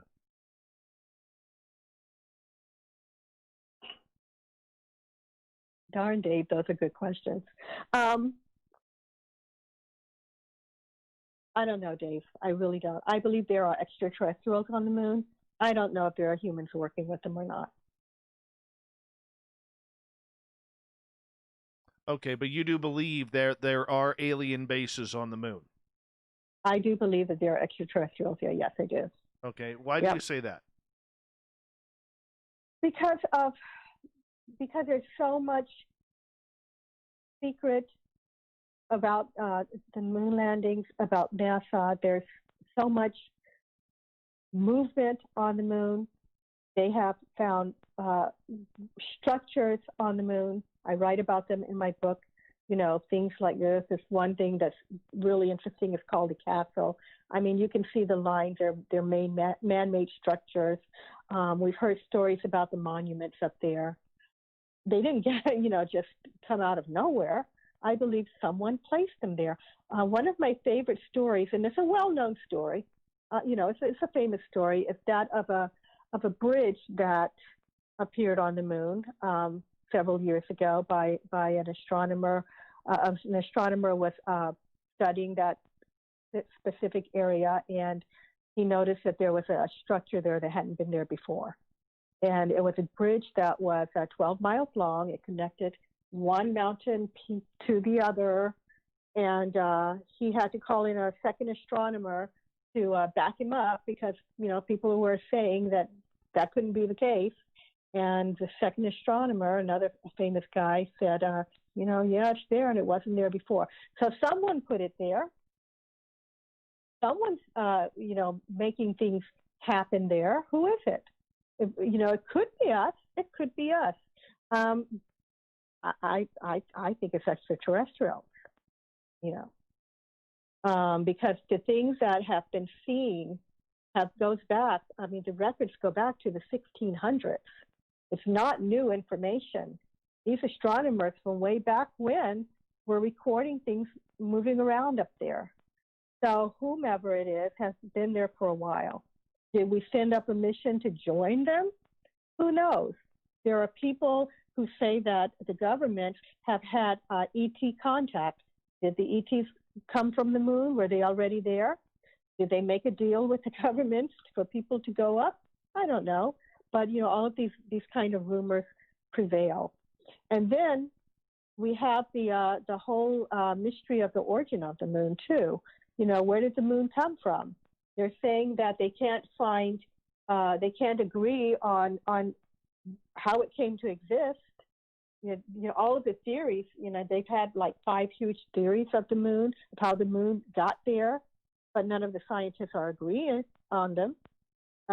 The giant impact theory was the latest and greatest, but they still can't say for sure that that's how it got there. So I'd like to somehow get into the spaceship moon theory, too. Gary is asking from the UK, as we got about a minute to go here before we go to break at the bottom of the hour. Yeah. What's he asking here? Have you seen the moon hologram? If so, what's your opinion? I have not seen the moon hologram. I've heard about the moon hologram. Personally, I don't think that the moon is a hologram. That's a conspiracy, the theory that the moon is either a hologram or is overlaid with a hologram in order to keep its true nature a secret. I don't think so, but others do. Others do believe it. Some people believe there are cities on the moon and that it is being covered up by a hologram so that we can't see it. And recently, some amateur was looking at the moon, and he swears that there was a glitch in the hologram, and he didn't know it was a hologram. He said all of a sudden he saw a city on the moon, and then it was gone. And he thought that perhaps, the moon has a hologram to hide stuff like that. I'm going to get you to hold on right there, Constance, because we are going to go to break here at the bottom of the hour. Constance Victoria Briggs, her website, ConstanceVictoriaBriggs.com. We're talking about mysteries of the moon tonight on Spaced Out Radio. Psychics looking into the moon, aliens hanging out. We got lots to go yet here on the Mighty SOR.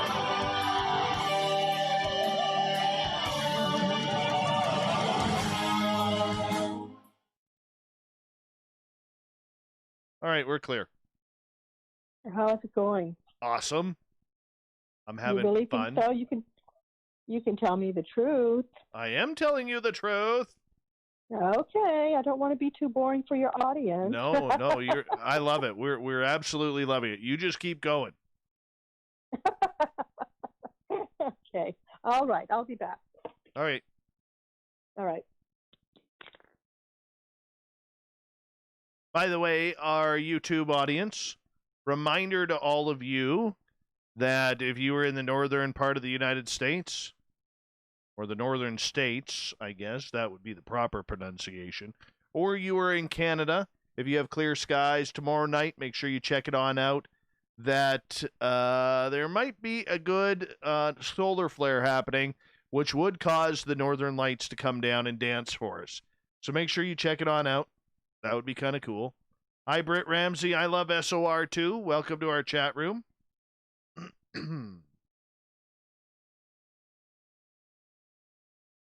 Dirty filth, you're faked. Your art is not real. Even though it's all over my office here. It literally is, man. Pointing here, this way, this is the only place I can look in my office where I don't have your art.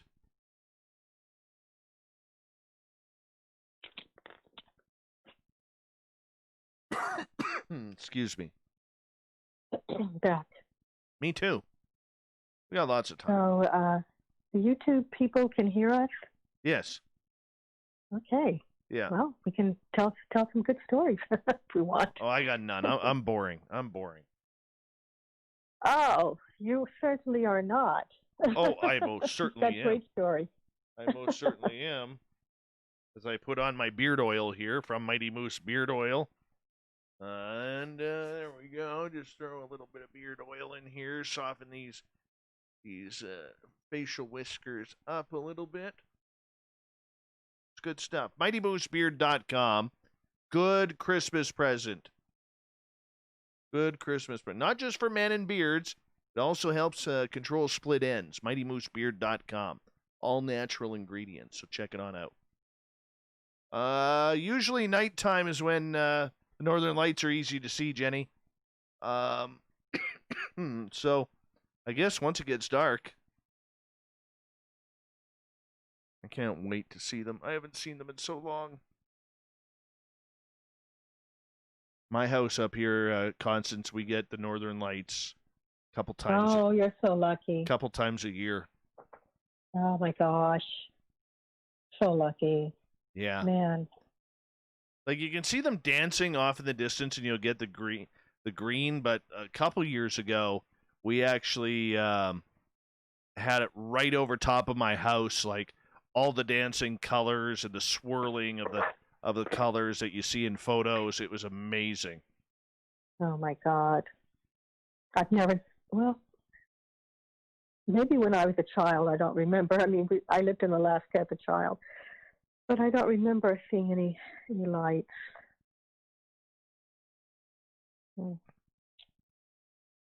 Are you at all interested in the spaceship moon theory? We're going everywhere with you. Going everywhere with you. Damn right we're interested in the spaceship moon theory. Yes, we are. Oh yeah, don't you think that we're not tackling these subjects, my friend? We are tackling. You have asked me questions. You've asked me questions point blank that I've never been asked before. Well, very interesting. That's because I paid a lot of money for my journalism diploma.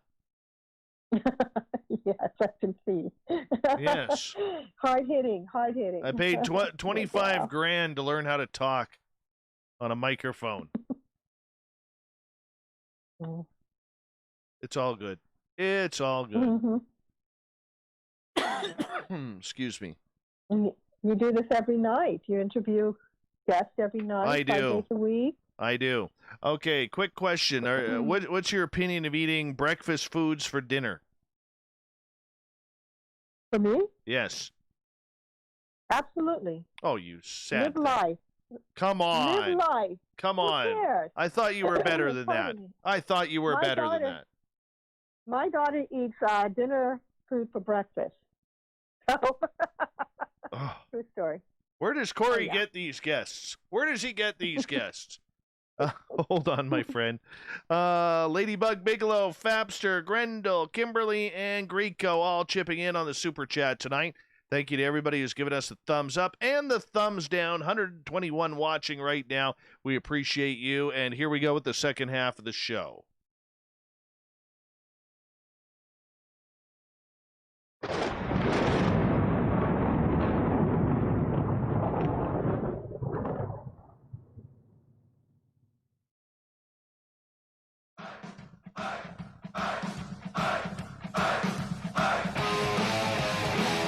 Second half of Spaced Out Radio is now underway. My name is Dave Scott.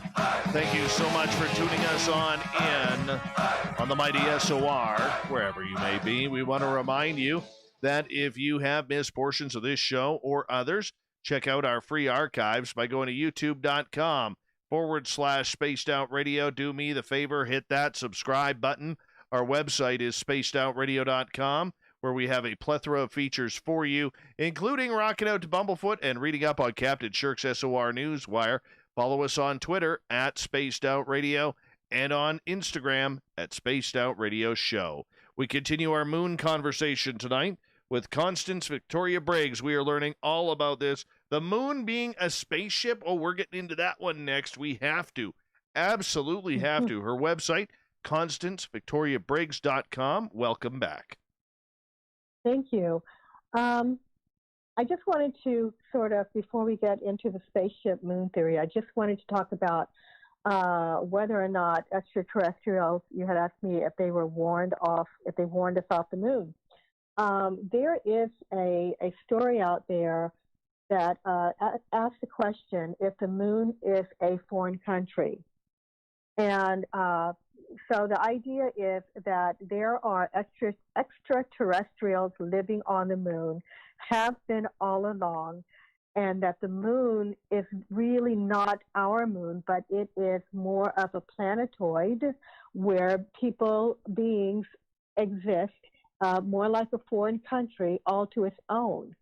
And for that reason, we may have been warned off the moon because there have always been there, and that these same extraterrestrials maybe have been watching our movement to see how far we get, and finally we reach there. So that's the idea, that the moon is really owned by someone else. Non-human. Non-human.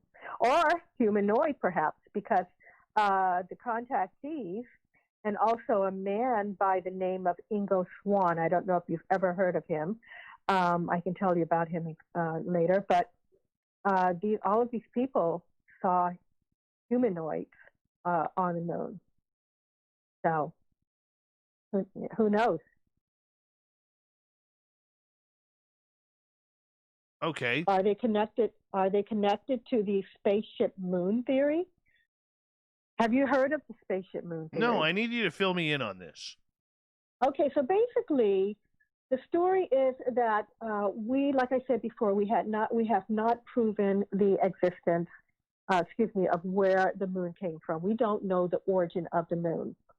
And so I'm going to lead into the spaceship moon theory by reading you a couple of my favorite quotes that kind of drives my point home, that we don't know what it is. So, American science writer and biochemist Isaac Asimov once asked this question: what in blazes is our moon doing way out there? It's too far out to be a true satellite of Earth. It's too big to have been captured by the Earth.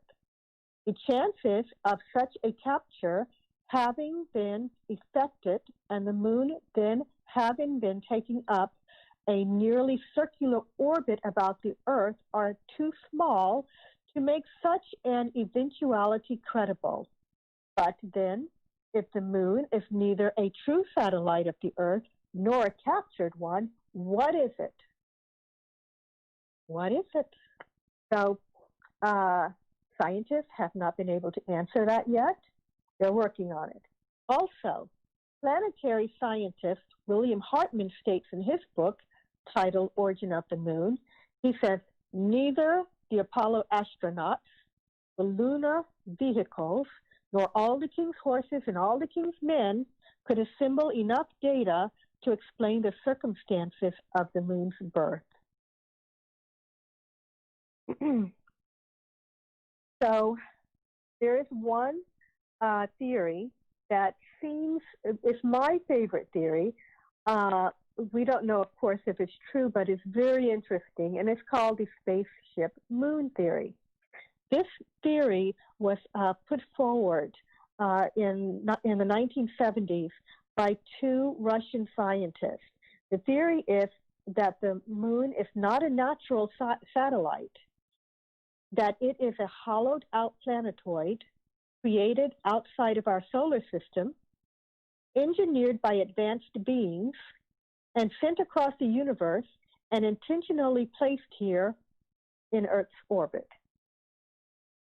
The two people who put forward this initially were two government Russian scientists named Alexander Shorbakov and Michael Vassin.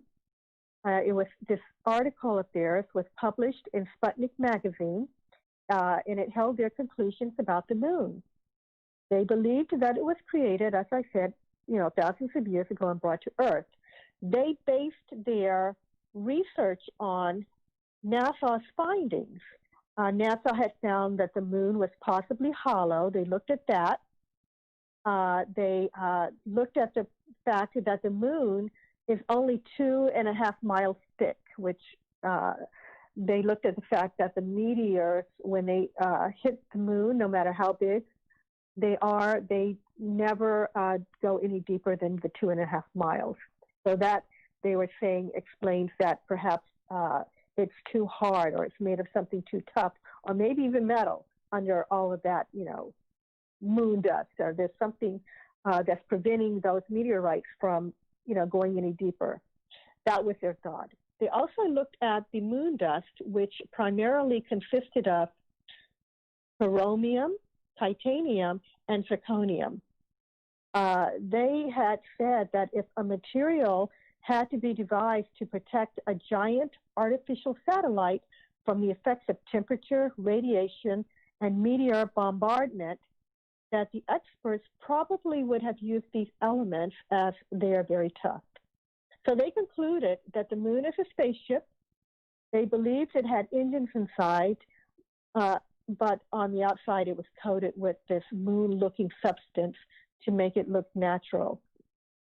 One other thing that's very interesting, in my opinion, is the quote that they gave. They said, "It is more likely that what we have here is a very ancient spaceship, the interior of which was filled with fuel for the engines, materials, and appliances for repair work, navigation instruments, observation equipment, and all manner of machinery. In other words, everything necessary to enable it to serve as a Noah's Ark of intelligence, perhaps even as a home of a whole civilization, looking towards long voyage, perhaps thousands of millions of years in existence, and long wanderings through space."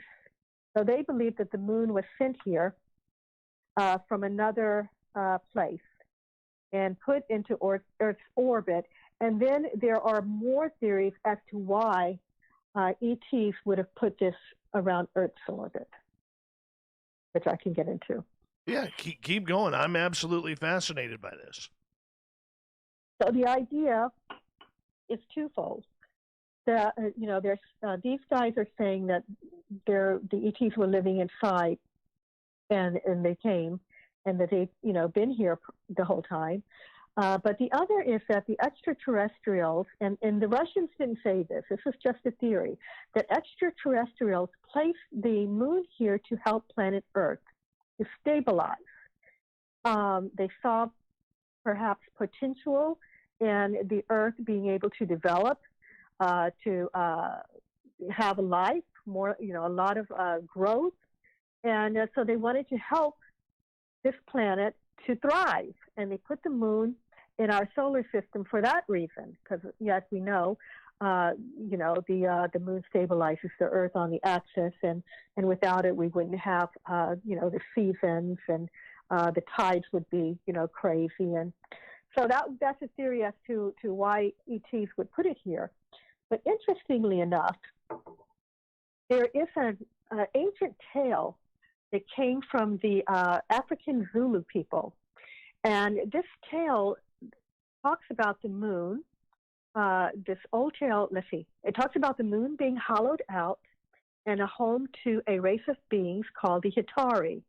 Their ancient tale states that the moon was brought into our solar system and placed close to Earth ages ago. The story tells of two extraterrestrial brothers that removed the yolk. They refer to the moon as a egg in the tale, that removed the yolk, making it hollow. Then they proceeded to move the moon across the heavens near the Earth, which caused chaos throughout the planet. And the account is very similar to modern-day theories of the moon being hollowed out and being brought here by extraterrestrials. So what I'm trying to say is that the Zulu had this old tale that pretty much matches the spaceship moon theory. So now, how would they have known? So who towed the moon here? That? Well, according to the Zulu people, they were a race of beings called the Hitari. I believe that the Zulus may have been visited like the Dogon tribe. There was a tribe of people called the Dogons that was giving information about our cosmos. It looks like the Zulus may have had the same thing happen to them, of course, if the tale is true. So that's all that we have as far as any name of the ETs, whomever they may have been. Also, there is a Sun Gate ruin. It's a ruin in Bolivia, and it's a Sun Gate that has ancient writings on it, and it talks about the moon coming into our solar system about 12,000 years ago, interestingly enough. And also, there are tales of a time, believe it or not, of a time when our Earth had no moon in the sky. And those stories talk about a moon being brought here from elsewhere. They talk about a time that a people existed called the Arcadians before there was a moon in the sky. A number of philosophers like Aristotle talked about it. Apollonius of Rhodos talked about it. Ovid, the ancient poet, talked about it. A number of them said there was a time when there was no moon in the sky, believe it or not. So that coincides, with the idea of 12,000 years ago, something happened, and this thing came into our solar system. Okay. So why would they all of a sudden decide to bring the moon here? What's the theory on that? The theory is that Earth would thrive. They wanted to help this planet to achieve life and to help the people here to mature. There was a young race of people, that's the theory, that they wanted to help Earth pretty much. And by putting this, placing this thing, this moon, where it is stable, like I said before, it stabilized Earth and it helped life here to thrive. And that may have been the whole reason, if this story were to be true, that they did this. Do other alien species have the right to set up a base on the moon, or is it just one species of gray? Have the right to, or you're asking me if they have the right to do it? Yes. In my opinion, Dave, in my opinion, no one should be doing anything up there. I believe that the moon is inhabited, and we don't have the right at all to do anything without, seeing who's up there and what's going on. And I'm surprised, honestly. I guess I'm just a different kind of thinker. I'm surprised that we feel we can just go anywhere in the cosmos and do anything, and that there's no one out there, and there's nothing out there. I mean, we didn't get past the moon, in my opinion, before we bumped into something. So if the moon, it could be this foreign country. And no, I don't think there's any rights. Now, if there are ETs from elsewhere on the moon, and that, let's say that there were already extraterrestrials there, and that some came in from somewhere else, perhaps they worked out some kind of permission to do it. If you look at my book, and you look at the contactees, at least one of them talk about different races of beings being up there. And another theory is that the moon is a kind of a way station where ships from elsewhere coming through can stop for whatever reason and continue on. Now, it's my understanding that we're in the corner, in away from other planets with life and all of this, but and we're not going to see any other life out there for light years. But we don't have all the answers. We don't understand, what dark matter is, for example. We don't understand how space travel could occur. We don't really understand dimensional travel. So I just feel that it's wrong for them to assume that there's nothing out there. I'm very surprised that they just want to send people to Mars, especially the pictures coming in from Mars. I don't know if you've seen any of the pictures that came in, but there's a number of what looks like structures, clear pictures, much clearer than the old ones from the age of the Apollo missions, where you have these grainy pictures where you can see the structures, but, really they're not that great. But the one on the Mars shows that someone either is there or was there. And it's my belief that they're all connected. Earth, Mars, and the moon have some connection. And I'm looking for it. All right. So shifting to Mars, do you believe that Mars did undergo some sort of nuclear explosion that wiped out any type of civilization there? It certainly looks like something happened. I believe that there was some sort of war on Mars, and I'm not sure that Mars is devoid of life. They too could have gone underground because of a nuclear war. But I believe. Also, there are some books on past life regressionists, and one of these people sent someone back, and they said and this was years before, I read this years before we were talking about going to Mars, which, we're trying to do shortly. They said they existed on Mars in another life, and they were explaining this existence, and I was like, oh, okay, so there was life on Mars. It was fine, that was my thinking. So yeah, I believe it, and I believe that they could still be there.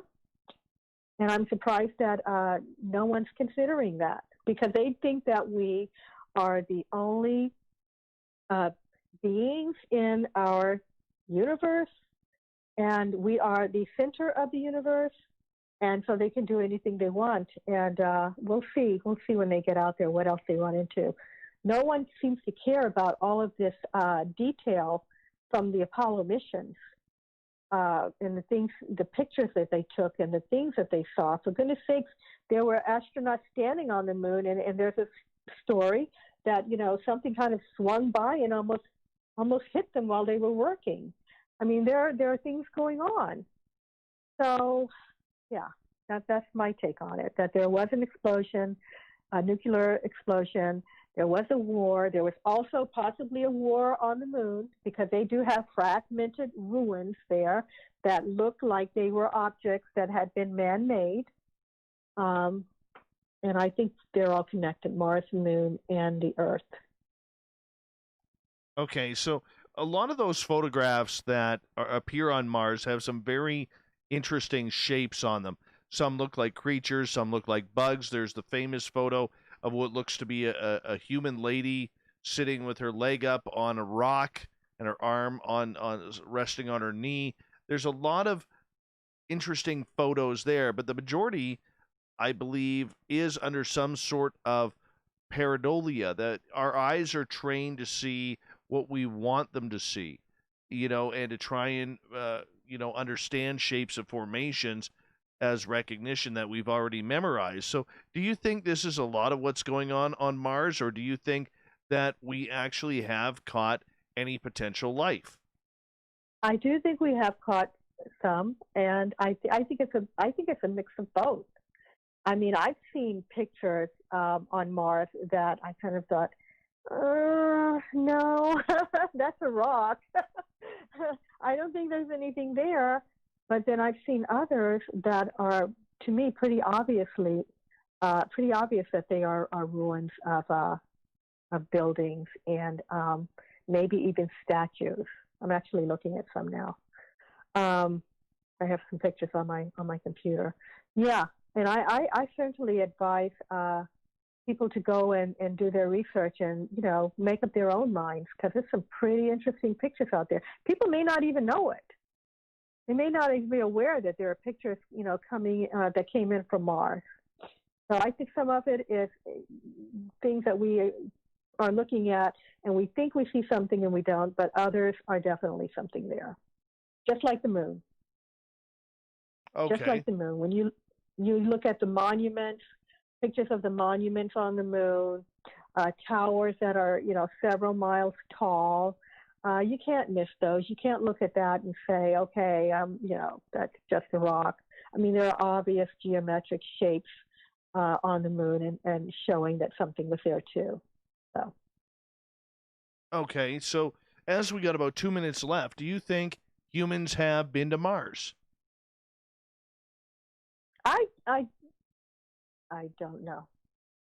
I know there's one person who claims that he went up there and there was a whole clandestine mission, but I haven't done enough research to really answer that question well, Dave. But I tell you, someone has been to Mars, human or humanoid. Someone has been to Mars. And here's another interesting thing. It's my understanding that humankind have started over in history. So we advanced, and then there were catastrophes, and then, that set us back, and we didn't remember, and we didn't know. And so the one possibility is we may have reached space travel at some point, and it could have been us that went, according to that theory. It could have been us. In fact, on the moon ruins could have been us. And we don't remember that humankind may have been destroyed in a catastrophe. They're finding all kinds of amazing relics these days that are being dug up that look like advanced technology on Earth that they can't explain. We just got to get there to prove it. Get some, boots on the ground, fingers in the dirt to see if it's actually real. If there is pottery lying around, if there is dead bugs, if there is these civilizations.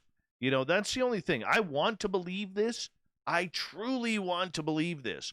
But me too. I also know the journalistic side of me and the skeptic in me, which I know is rare, is literally thinking, I don't know. Pareidolia always gets in the way and screws me up, so I don't know. Sometimes. But I'm going to send you some pictures, Dave. How many of the Mars pictures have you seen? Lots. You looked at tons? Lots. Oh, you have? Okay. My friend, I'm going to get you to hold on right there because we only have 30 more minutes with Constance Victoria Briggs. I love this lady.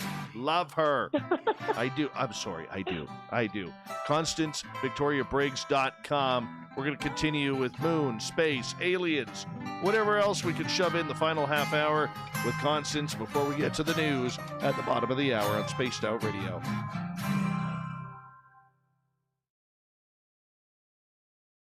All right, I'm just going to run my dogs out again, and I'll be right back, okay?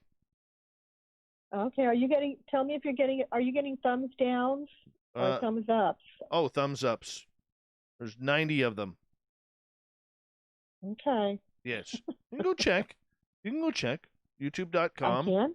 /spaced out radio. Yeah, go in there and check. Okay. I'll be right back. All right. Stay in touch with everything SOR. The Space Travelers Club is just $5 a month at spacedoutradio.com.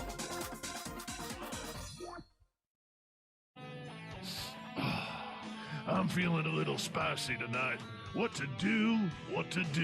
Why not get bumblefucked? 4 million Scoville units of pure hard rock.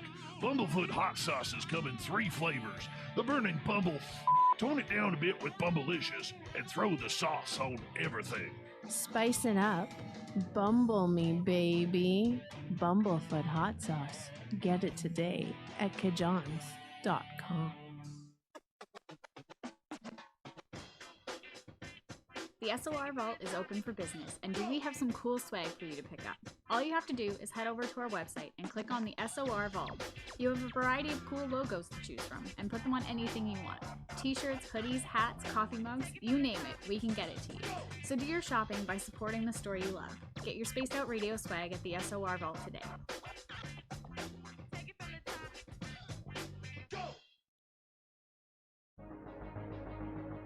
Hello everyone, this is Ryan Stacy from the Experiencer Support Association, otherwise known as TESSA.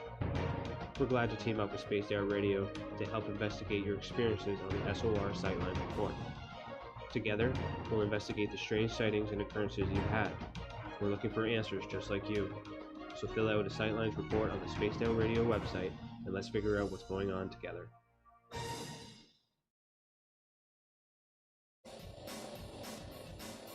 We all know on Spaced Out Radio we love a good beard and mustache, so why not take care of your facial hair with Mighty Moose Beard Oil?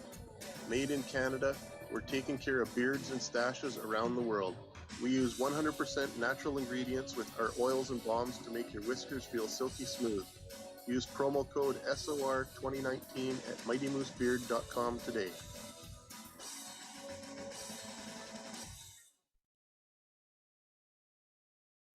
We are scouring the world for the most intriguing stories of your day. Take the time to read up on the SOR Newswire, where our team, led by Captain Shirk, will deliver to you some of the best paranormal and supernatural news, along with some stories that will blow your mind from the weird to the wacky. It's the news outside the news that piques interest, and that's what we're looking to deliver to you. The SOR Newswire, only at spacedoutradio.com. Hello, space travelers. It's me again, Carl. Don't forget to join the Space Travelers Club for just $5 a month. And follow Spaced Out Radio on Twitter at Spaced Out Radio. Our Instagram, Dave Scott SOR. Our Facebook page is Spaced Out Radio Show. Our archives are free at youtube.com /Spaced Out Radio. Come woo it up with Spaced Out Radio today. Bye! Hi there, this is the paranormal lawyer Michael W. Hall. I'd like to invite you to listen in each Sunday night where we're going to open up your eyes to everything strange and paranormal. I will be hosting some great guests with topics that affect us all, such as UFOs, ghosts, and everything paranormal. Let's learn together on Spaced Out Radio Sunday with myself, Michael W. Hall, the paranormal lawyer at spacedoutradio.com. Looking for creative ways to get your company out in the public? How about advertising on Spaced Out Radio? Our sales department is waiting to hear from you, and we can work around any budget. From commercial spots to banners to special promotions, there are many opportunities to get your name and product out to our SOR listeners. For a price guide and more information, please contact us at sales@spacedoutradio.com. The party is always on at the Moose Vancouver. The Moose All right, Vancouver. I am back. And hey, Bombshell Bomber, good to have you here. Terrible times. Good to see you again. We have got approximately 90 seconds. 90 seconds Constance, are you here? Are you back? I am here. I'm here. I'm looking for it. You told me to go on and look, and I don't see any. Anyway, it doesn't matter. I'm here. Yay! You're here. You're here. Yay! Yeah, I was trying to see comments, but they're not showing up. So they're loving it. Spaceoutradio.com. No, go to right? youtube.com/Spaced Out Radio. That's where the chat room is.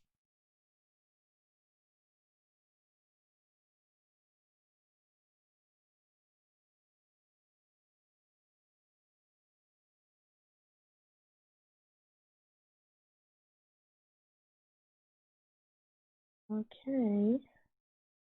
We got 35 seconds. Now the dogs. Happy. Drained. What's a real piss off is sometimes they'll go chasing deer, and then I panic. You know. No kidding, really. Oh my goodness! I bet it's gorgeous up there. It is. It's very nice. Very nice. We got 10 seconds. 10 seconds. Hold on, my friend.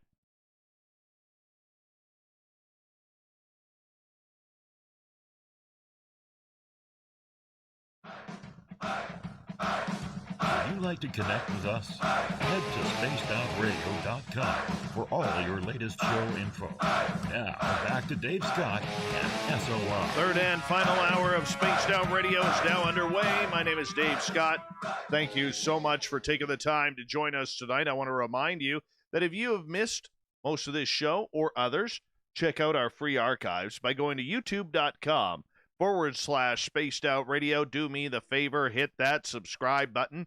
Our website is spacedoutradio.com, where we have a plethora of features for you, including rocking out to Bumblefoot and reading up on Captain Shirk's SOR Newswire. Follow us on Twitter at Spaced Out Radio and on Instagram at Spaced Out Radio Show. We also want to welcome in everyone listening in on our terrestrial affiliates around North America and digitally on TalkStream Live and Revolution Radio, along with KPNL. You know, let's get to the clam. We need the password. Yeah, we do. The Desert Clam has set the password for tonight in the SOR Space Travelers Club. Karyotype. Karyotype is your password. Use it wisely, Space Travelers, as the Clam sets the password each and every night right here on Spaced Out Radio. Now, for the final time tonight, we introduce Constance Victoria Briggs. She is an author, researcher. She's had some pretty cool experiences. We're talking about the moon, space, aliens, and whatever else we can throw in between, because that's what we love around here. Her website, ConstanceVictoriaBriggs.com. Constance, welcome back. Thank you. You're very welcome. I wanted to, unless you have a question, I wanted to share the experience by Ingo Swann. Did you tell me that you're familiar with him or not? Yeah, I can't remember. We are a little bit. We are. But you can get into it. Absolutely. You know, his is one of my favorite stories, and I know it's kind of famous. But it was interesting. Okay, so Ingo Swann was a proponent of remote viewing. In fact, during his day, he was considered one of the best remote viewers out there. So he was hired by a secret agency to remote view the moon. The idea, the theory is that they wanted Ingo to see if there was any other governments, you know, or anything up there that could be a threat. So they got Ingo to go up, and he had to sign, I believe, some sort of contract that said he couldn't tell what he saw for about 30 years. Anyway, so Ingo was able to remote view the moon, and he witnessed, so he writes that he saw various structures on the dark side of the moon. He witnessed human-like extraterrestrials there. He states that these beings had the ability to breathe on the moon. He witnessed them working on the moon and digging. Swann claimed to have seen not only moon dwellers, but buildings, structures, factories, and roads. He also mentioned seeing workers that appeared to be robotic-like that were putting together what appeared to be a laser mechanism. During his remote viewing session, the extraterrestrials there became aware of his presence, and went after him. Startled, Swan stopped the session and theoretically left the moon. Swan believed that some of the beings followed him back to Earth, and it scared him, and he hid for weeks after. Some believe that what Swan witnessed during his remote viewing directly connected the reasons that the U.S. stopped going to the moon. Now, what's interesting about him is that he's credible, in my opinion, because it was Ingo Swann who first found a ring around Jupiter. When before our scientists knew, he remote viewed Jupiter and discovered it. So if he got that right, I think maybe he got the moon stuff right too. There's a lot of people who have tried to remote view a lot of technology or where the aliens are hiding. Do you think that the government or governments of the world take this very seriously in trying to figure out where these star people are and how they're getting into Earth's atmosphere? I do. I think they take it seriously, and I think that they have secret agencies, and that they hire people to remote view or use whatever, use other forms of PSI to figure out what's going on up there. I don't believe they'll admit it. I believe that the Soviet Union was doing it too. So yes, I believe that is certainly has gone on. Okay, what do you think the purpose of that is? Well, I believe that before, when Swan went up, they were looking maybe to see if other governments had, beat them there, and there had been some rumors that other governments were interested in going. They didn't make it, unless there's always been a rumor that Germany had gone up, and I think maybe they were looking at that. I believe that they're always looking into weaponry, and military, and where they can put the military and that kind of thing. Of course, there's also the idea that we need somewhere else to run to because we're ruining the Earth. And, the moon may be a place to escape to, for building those colonies that you mentioned and more bases that, So those are the only two theories I can think of. All right, what about astral traveling? Do we know of anybody who's astral traveled in order to try and find out what's going on the moon? I have not come across anyone in my research that said they astral traveled to the moon.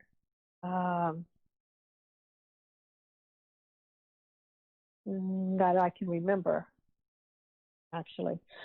So I would like to. It would be cool. I would like to try to get up there. Yeah. But no, I off the top of my head, I can't remember anyone that went up that way. That would be great, though. I know there are people on the internet that say that they have astral travel to the moon. I don't know how true it is, but it's pretty interesting to read. I did not put them in my book, but yeah, there's people out there who say they have. I like the experiences of the contactees. There was a gentleman named Howard Minger. He was an extraterrestrial contactee that claims to have traveled to the moon in a ship. He took pictures of the moon through the window of the ship. He saw structures on the moon. And he wrote, there's a book out there, with his work in it. So if anybody's interested in, if you believe that people can make extraterrestrial friends and travel, then they are out there. I've got them in the Moon book, but yeah, he's also got a book. His name is Howard Minger, and he wrote from outer space. So he saw, let's see, Minger and the other guests were taken to various buildings, which were domed. He witnessed areas of art, architecture, people living up there. At one point on tour, there was an escort that allowed him to experience the outside nature of the moon, and he said that for a moment he was able to put his head outside and feel the extreme hot temperature, and then pull it back in really quick. He recalled thinking that no one would be able to live on the surface of the moon for long. Of course, we know that. So, it's interesting reading. I believe, these people went up and they have written about what they've seen. A lot of these contactees that I have in the book saw some of the same things. So, do you think that there is already development around us that we could eventually use, or that we've been in contact with aliens to talk about using what they've developed? Oh, Dave, I don't understand that question. Well, like structures, buildings, maybe jump rooms, stargates. Do I think they're around us? On the structures. Oh. I don't. Okay, so here on Earth? No, on the moon, on Mars, Venus, you name it. I do believe that there are structures, and I do believe that there are stargates.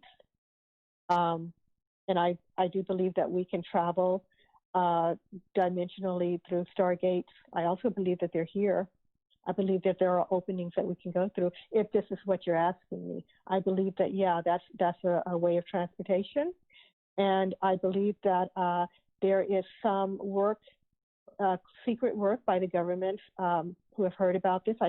For example, I hear here on Earth that there's a Stargate in Iraq, and there's an opening. And yeah, I believe that there could be on Mars. There was something in one of the Apollo pictures that people said looked like a Stargate, and it is a huge round circle, and it is glowing with like this blue halo around it. And we don't know nobody knows what that is. And a researcher, you may have heard of him, named Michael Salla, yes. Salla. He talked about it, and he said he thinks that is a Stargate. And okay. Yeah, that's the closest I have on that, Dave. Sorry. Howard wants to know in the chat room if there's a Stargate on Uranus. I don't know anything about Uranus. All I'm right. sorry. All right. Could be. Do you believe? I think there are Stargates all over the place. So. Okay. All over the cosmos. So with these Stargates, then, do you believe that we have, as humans, the ability to time travel? Wow. That's a good question. I believe that we can time travel and go back and forth, and I'll tell you why. There have been stories of people that have showed up on Earth that said that they were from the future. There are others that said that they were from the past. There are also some strange photographs out there that have been authenticated, and it shows, for example, a person holding what looks like a cell phone from, I don't know, the 1930s or 40s or something like that. But there have been people who have come in, and they seem to have stumbled in, some of them, and found themselves in a different time and in a different place. There's a number of people. So, yeah, there's a number of people out there who do believe that they have traveled time. Yes. Andrew Bashago, yes. People like that. And also interdimensionally. I am looking into interdimensional travel in my research, and it is very, very, very exciting. So, yeah, stay tuned. Okay. Do you believe then there's a couple of people out there, namely a guy named Randy Kramer. There's a guy who takes a lot of heat named Corey Good, who believe that they have used these jump rooms in order to get to Mars, get to the moon, get to Venus, or all these other places. To me, it sounds a little too sci-fi. There's a lot of holes in their stories. They can't name names, so on and so forth. Do you think that we have that technology here? You know, I know I'm familiar with Randy Kramer's story. It's very compelling, but I'm just not sure. And I don't like to doubt people because I've seen a lot of weird stuff in my life. But you know what? We might. We might.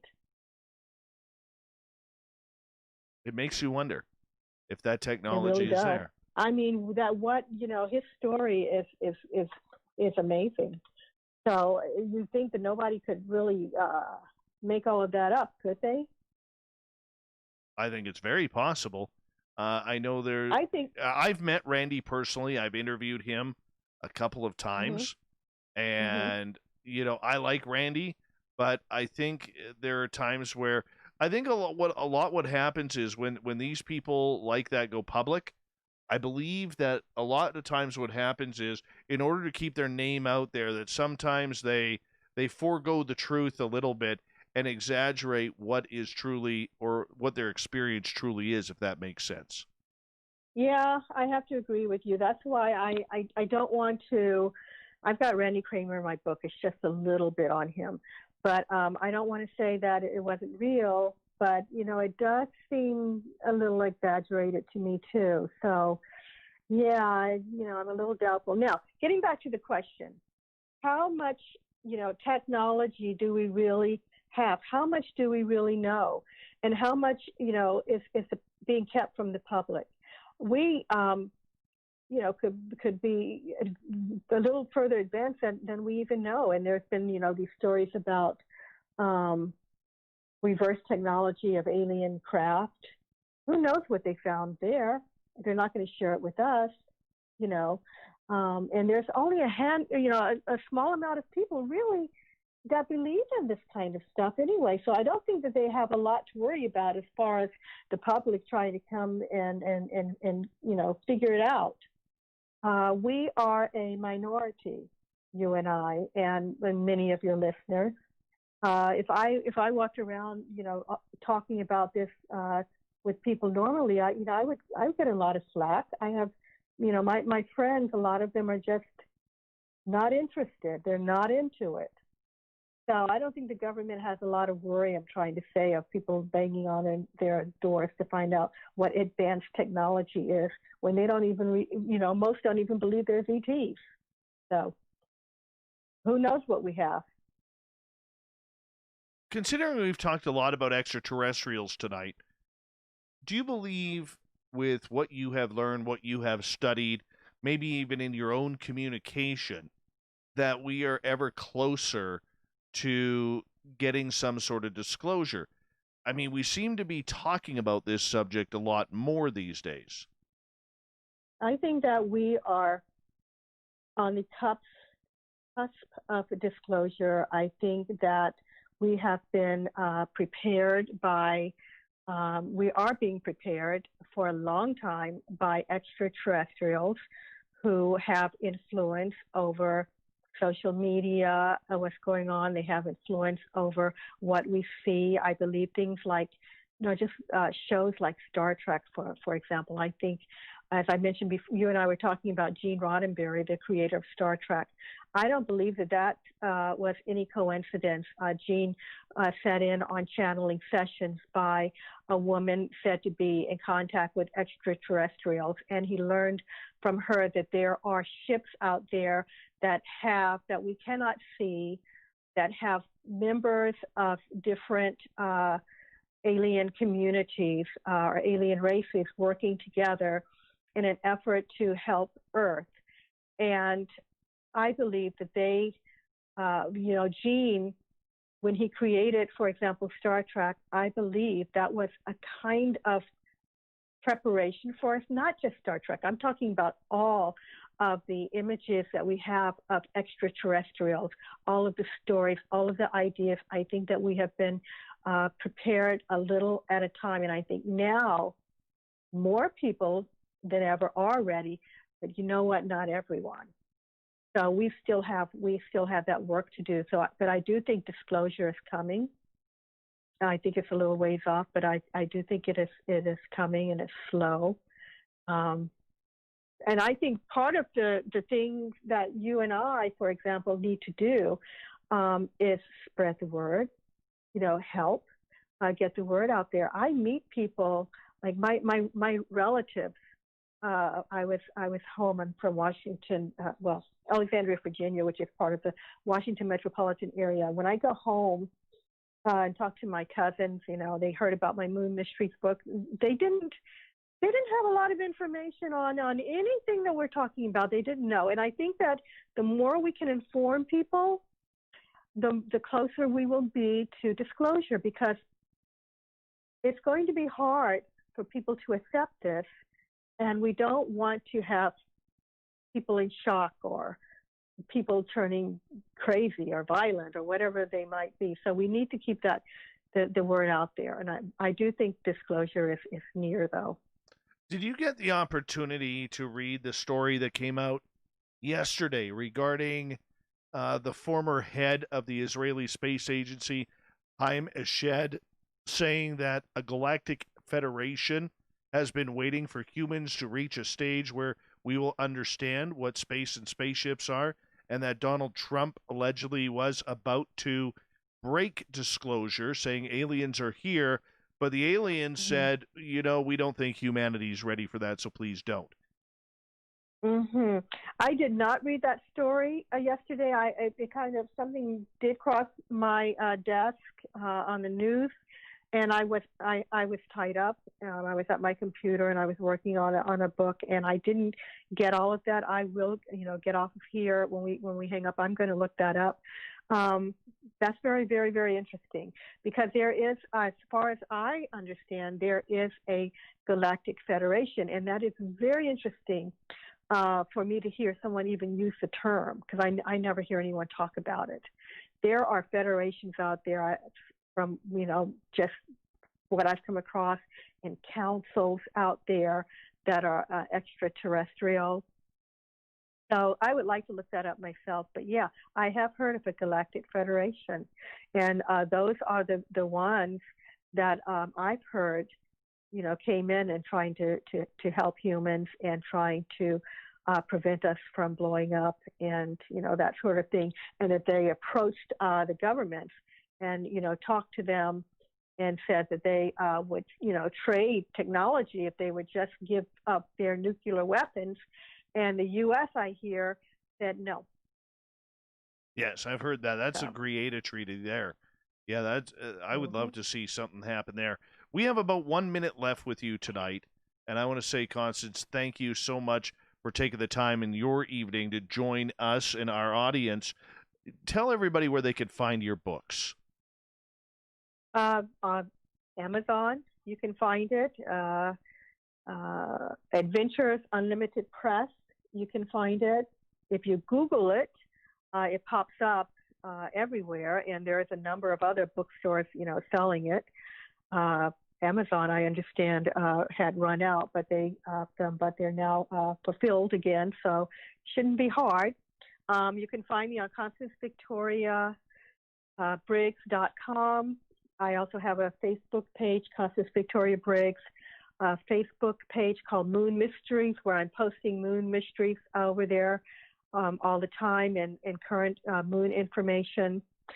So, yeah, I'm also on Twitter. Awesome. Under Constance Victoria Briggs.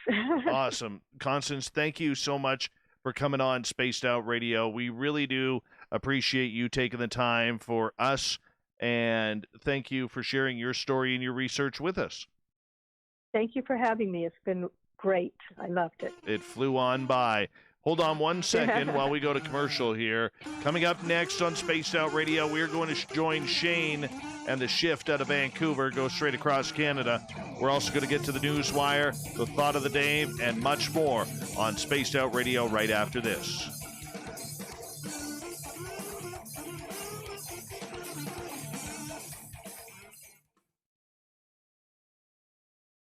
right, we're clear. We'll give you a few claps for a good show. Oh, thank you. Thank you very much. I appreciate that. Thank you for having me on. Absolutely. We had a lot of fun with you. Normally I like to banter a little bit, but I am going to be getting a call from Vancouver here momentarily, so I will have to let you go early. But thank you so much for taking your time for us, okay? Thank you again, Dave. Take good care. Good night. All right, good night. Sweet lady. Very sweet lady. Love her.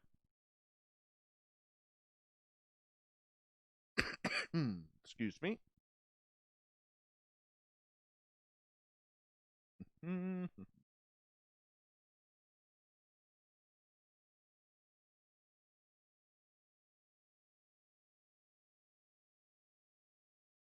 I think these are the ones. Yes. Yes. These are the ones. Vancouver will be calling momentarily. Probably scare the daylights out of me when they call.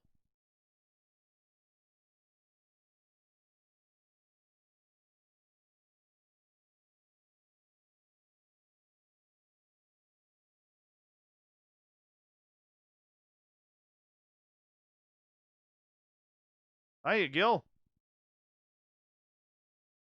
That was some good woo in there, guys.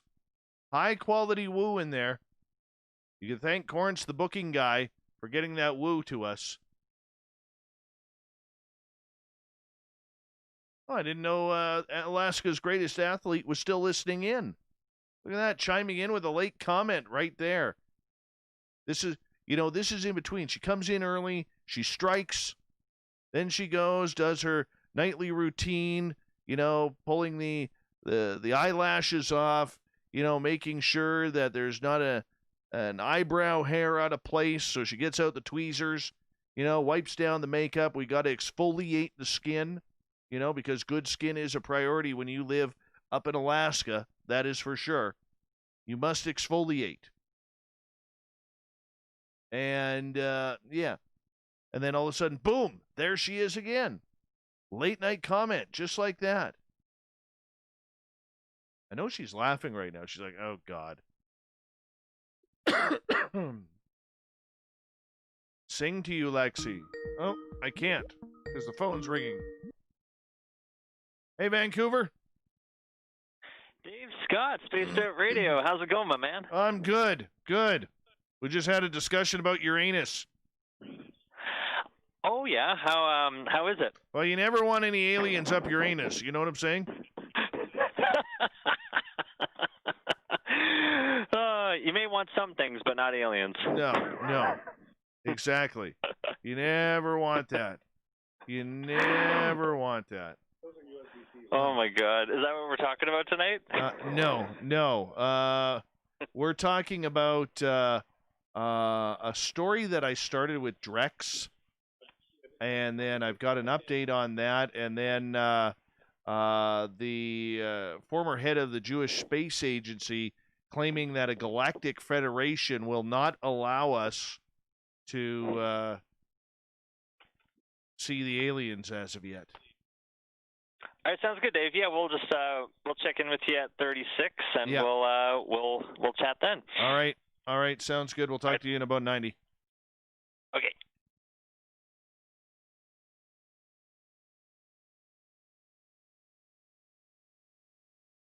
By the way, I do need a lozenge. Thank you, Gil. I have a lozenge right here. A fisherman's friend, to be exact. Thank you for reminding me. Put that one in right there. Uh-huh. Where's my man, Raul? Is he here? Hey, there he is. How you doing, Raul? Good to see you. Ain't it all? Oh. You guys are awesome. I didn't swallow it. Right here. See? I'm glad you guys are finally starting to get my humor. After all this time, starting to get a dry humor that sometimes I throw in there. Because a lot of times I've been laughing inside lonely that nobody understands. And finally, with the Uranus one tonight, you got it. I'm so thankful for that. So thankful.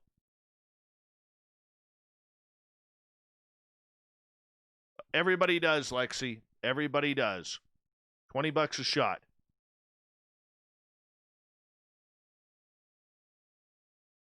All right, here we go, everyone.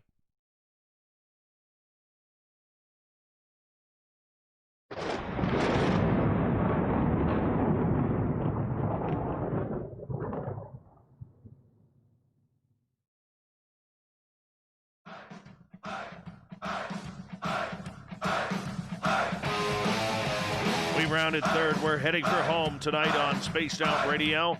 My name is Dave Scott. Thank you so much for joining us. Really do appreciate the time. I want to remind you that if you've missed most of this show or others, check out our free archives by going to youtube.com/Spaced Out Radio. Do me the favor, hit that subscribe button. Our website is spacedoutradio.com, where we have a plethora of features for you, including rocking out to Bumblefoot and reading up on Captain Shirk's SOR Newswire. Follow us on Twitter at Spaced Out Radio and on Instagram at Spaced Out Radio Show. We're about to join the shift with Shane here, going right across Canada. See if he's here. Is he hiding? Where is he? No, we were always listening. We were giving you a free chance to do your promo thing. Oh, I appreciate that. That's a radio voice. That's bought and paid for, my friend. Bought and paid for. Yeah.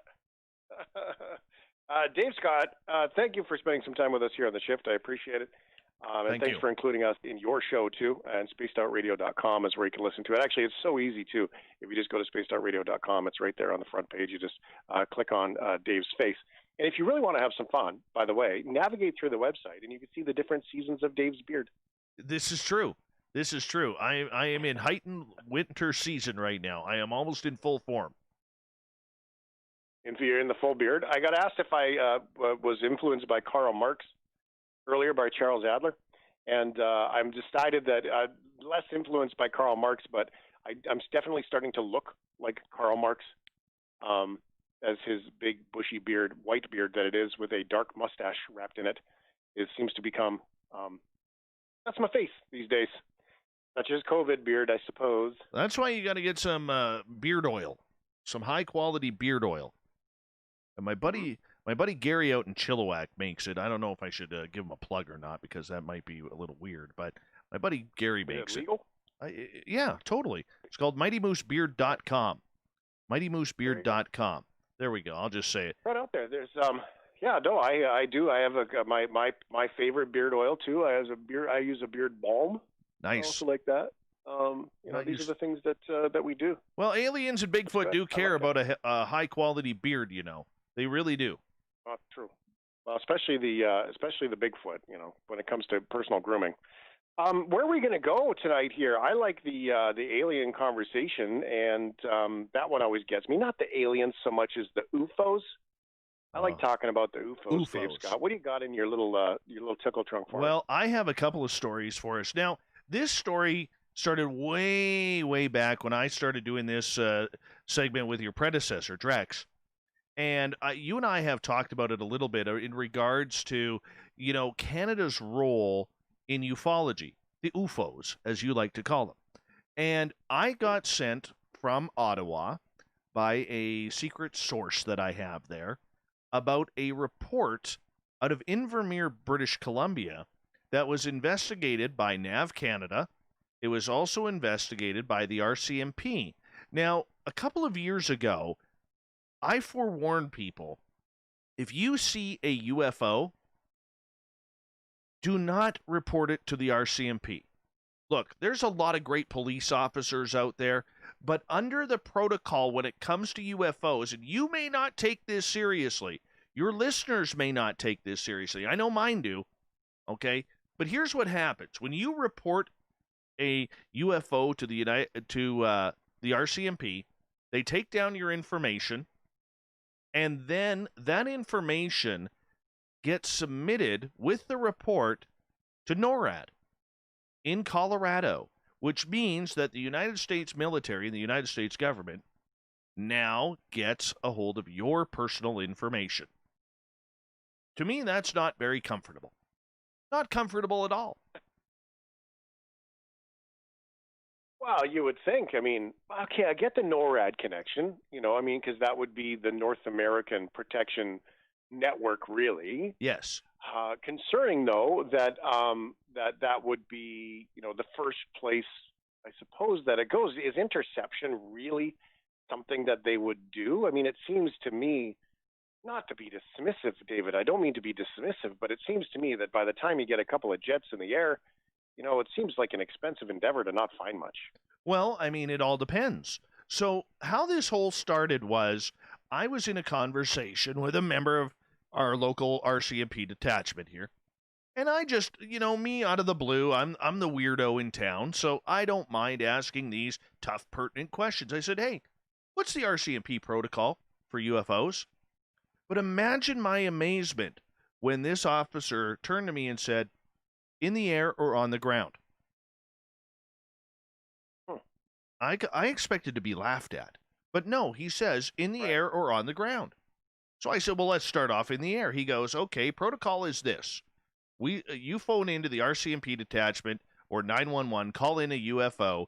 That file immediately goes to the staff sergeant on duty, who immediately has to drop everything that he's doing to file it to Ottawa.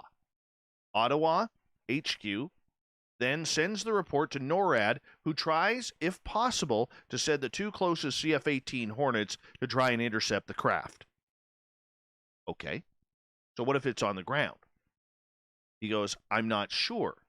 He goes, however, I do believe if it was the same protocol and there was no military base around, that they would have us cordon off the area where the craft is landed and then wait there until the military could take over. But you see, there was a purpose to all of this. And that purpose was, Shane, I have a lot of Canadian experiencers who listen to this show. And they've had what I like to call a lot of American experiences. Okay? What they call MILABs. What they call MK Ultra, which is mind-altering games. Visits from alphabet agencies like the CIA or the FBI or Men in Black. And Canada really doesn't have the money or the technology for that. So that's why I asked the question.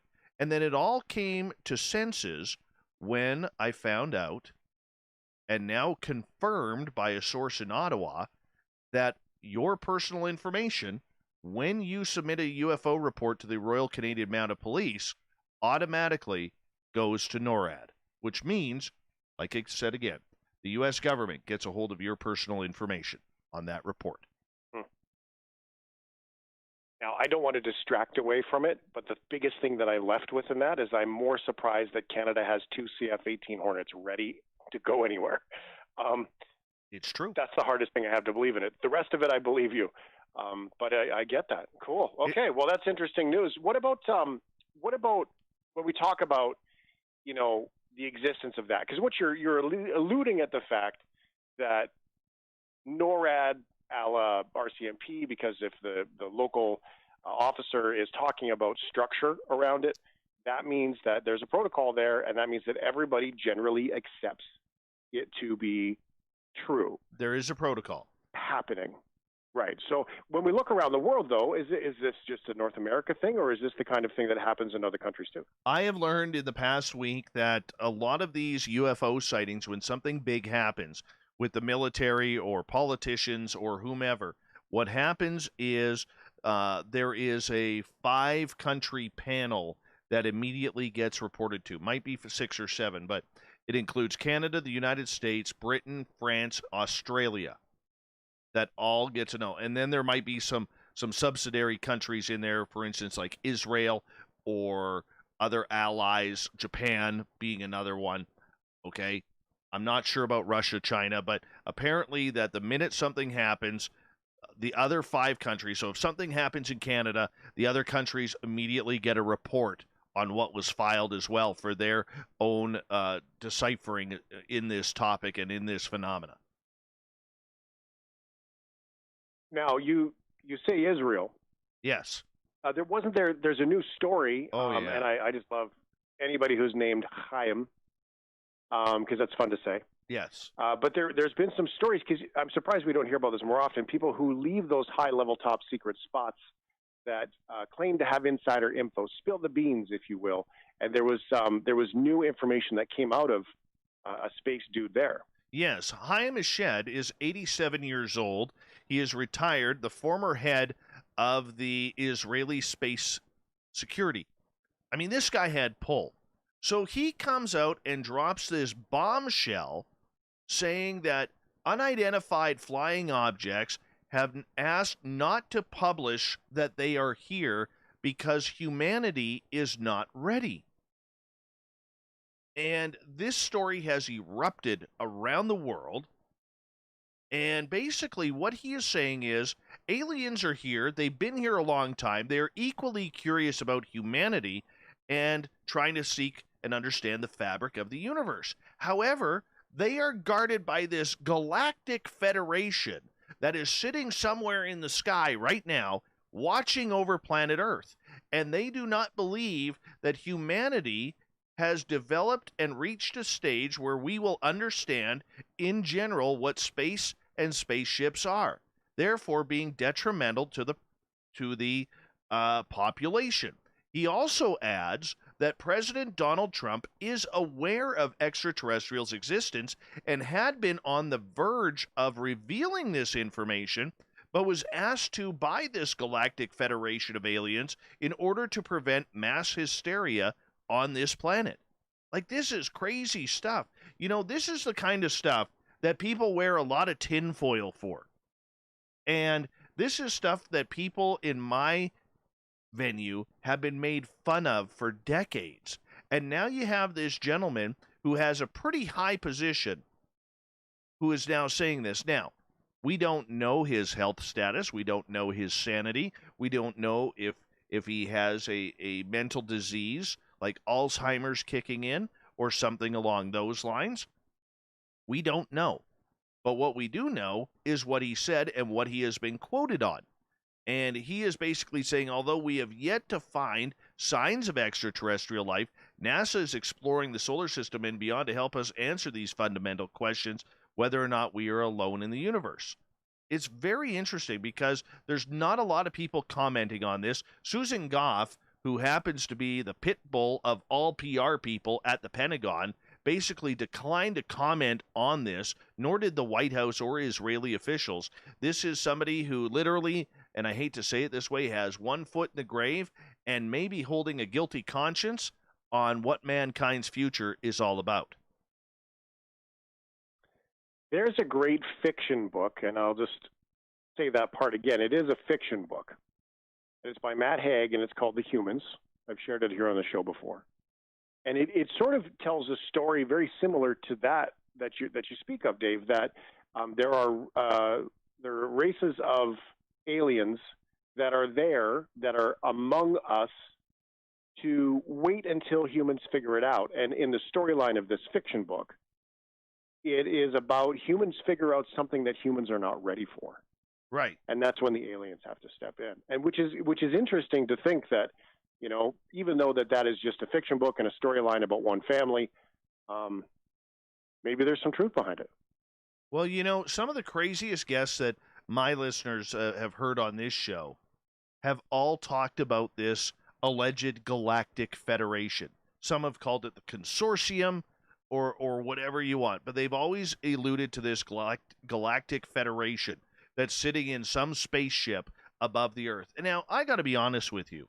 You know, coming from a journalism background, we try and be a little bit skeptical. We try. All right? And God bless me for being honest here. I don't believe everything that my guests say at times. All right? You have to have, you know, a little red pill versus blue pill every now and again. But the point that I'm getting at is for this gentleman to come out and kind of echo the sentiments of all these people who have been ridiculed over the years that maybe we are being visited, maybe even controlled a little bit. We also have to remember that on a planet of 8 billion people, or nearly that, whether we want to believe it or not, half of this planet is very controlled by religious factions. And most of those religious factions believe, from Christianity to Muslim, believe that anything coming from the stars can be evil, from the devil himself, fallen angels. And that's just scary. because we don't know how people would react. There's also rumors that if this did happen and the aliens did come, it could literally collapse the entire monetary system and economies would collapse. How do you recover from that? There's a lot of big questions that a lot of people are truly thinking of on how to bring this subject out, and they just don't know how, any of us are going to react. And that's scary about this topic. Well, it's possible that it just started. It does take acknowledgement, although when it comes to the article, and he says, he quotes that Donald Trump would know about it, they're going to probably have to partner up with somebody who is known to be a little bit more believable. True. And that's not a political statement. That's just a history of what he's willing to say statement. But to look at it the other way, and I apologize for cutting you off, Donald Trump, love him or hate him, is the only president who has taken this many questions publicly from mainstream media regarding UFOs. Other presidents have had the questions, but they've never gone in depth. They've never gone in depth or even tried to acknowledge. They always say, I looked into it, there was nothing there. Look at Obama or Clinton on Jimmy Kimmel. Yep. So yeah, there is something there to it. Yeah, there's something there to it. It's fascinating conversation. As always, Dave Scott, I appreciate your time. I appreciate you sharing your show with us and giving us a little bit of insight on both of these. And not to be forgotten, when it comes to NORAD, they also take care of Santa. Exactly. That's what we love them for. Hey, my friend, we'll talk to you next week. Very good. Spaced Out Radio, Dave Scott. Thank you, sir. All right, let's get to the news, shall we? Let's do this thing. Make Captain Shirk happy. And this is how it is.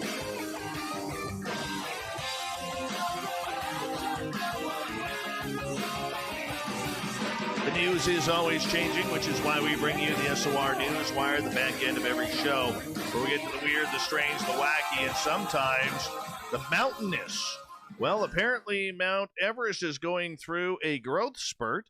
Up until now, countries differed on whether to add the snow cap on top for its official height, but the new height has jumped up by 0.86 of a meter up to 29,032 feet. Yes, the mountain is growing. Did we ever think that our beautiful little mountain would get this big? I don't know. Everest stands on the border between China and Nepal, and mountaineers climb it from both sides, as we heard Nelson Dellis just last week talk about how he's almost died on both sides. But the official side is Everest is growing. Very cool. Very, very cool. All right. I don't like this, okay? I wasn't going to do this story, but I don't like this. We got to grow up, people. We got to grow up. A Minnesota resident named Kim Hunt recently received an anonymous letter from a neighbor chastising her and her husband for putting Christmas lights on their house. The note read, "I couldn't help but notice your Christmas light display. During these unprecedented times, we have all experienced challenges which casual words just don't describe what we are feeling. The idea of twinkling, colorful lights are a reminder of divisions that continue to run through our society, a reminder of systemic biases against our neighbors who don't celebrate Christmas or who cannot afford to put lights of their own up." The letter shared by Crime Watch Minneapolis reads, "We must do the work of educating ourselves about harmful impact and outward-facing displays like yours can have. It is harmful." The letter then challenges Hunt to respect the dignity of all people while striving to learn from differences, ideas, and opinions and of our neighbors. "We must come together collectively and challenge these institutional inequities," the letter concludes. "St. Anthony is a community welcoming of all people, and we must demand better of ourselves." Now, Hunt says that she and her husband were very surprised and shocked and saddened by the letter. "The lights give me joy after coming home from work as a nurse working through COVID," she said. "I wish we could all just celebrate diversity and honor everyone's traditions." She explained that these times we live in are so divisive and that it's a sad statement that now Christmas lights have become a target. Well, a lot of people are going on Twitter about this, and they're not happy about it. They're not happy about it. No, they are saying add more lights. Keep it going. Keep the lights on. They are.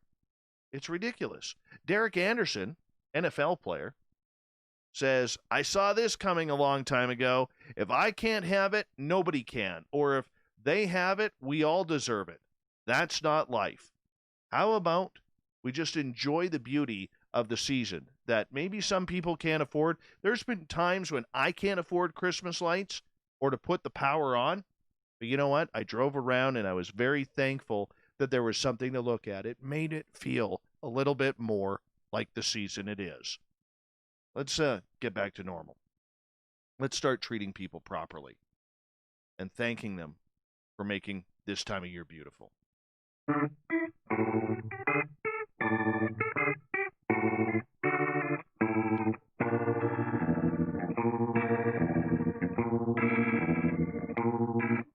Thought of the Dave happens every night at this time, where we ask a question on our Facebook and Twitter pages, then read your responses on the air because we love the audience participation around here. If you could ask Santa to grant your one paranormal wish, what would it be?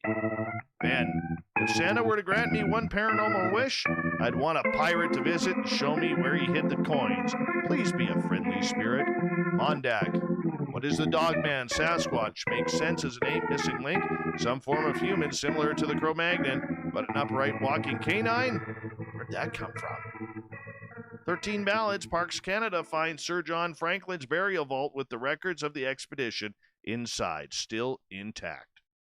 With Jeff, effective immediately, all beings will agree to no more war. That's a good one. Marty, our favorite veteran, with a not-so-Christmassy clown. I would ask Santa to make everyone in the world pain-free, if only for a day. That's a beautiful place to end it. Thank you to Captain Shirk for the news, everybody on the Thought of the Dave, to Shane and the Shift, and Constance Victoria Briggs for being our guest. Now, we got Mr. Ron Bumblefoot Thal rocking in the background with Little Brother is Watching. Bumblefoot is the official music of Spaced Out Radio, rocking us in and out of every single show. Get your horns up for the guitar god himself. Special thanks to everybody listening in at home, at work, in your cars, wherever you may be. Thank you to everyone participating in our chat rooms on Spreaker, YouTube, LGAB, Revolution Radio, Facebook, the Space Travelers Club on our website, and all the Starkers hanging out at hashtag Spaced Out Radio on Twitter. You all were fantastic tonight.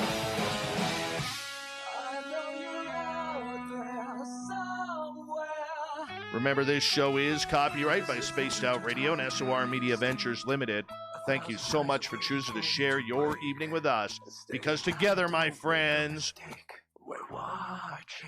we own the night.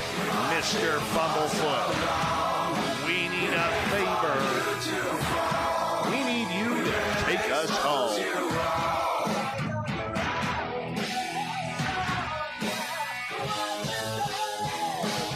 Yes, the Woo train has docked for the night. But tomorrow, my friends, we shall ride again.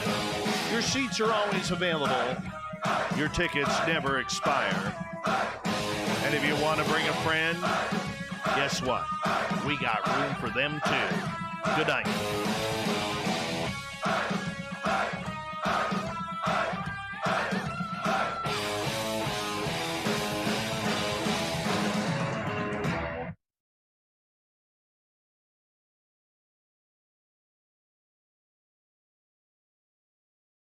That's a good show, people. Very good show. Very, very solid radio right there. Solid radio. Lots of good woo. Very healthy woo. Excuse me. Headphones drop. Cat drops. And everything. Yep, good times tonight. Solid woo train. Solid woo train. Yes, indeed, the Woo train is here.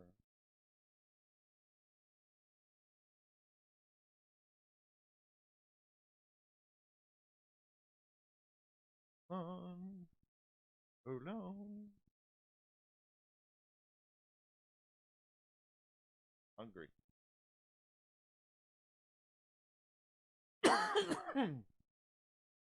All right. move this over here.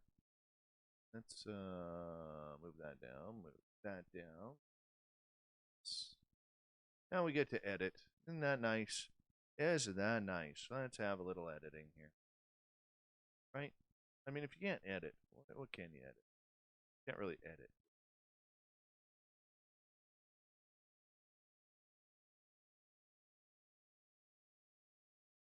Can you believe that? Somebody actually bitching about Christmas lights? Honestly, that story pissed me off. It pissed me off royally. Look, I've been in financial straits before.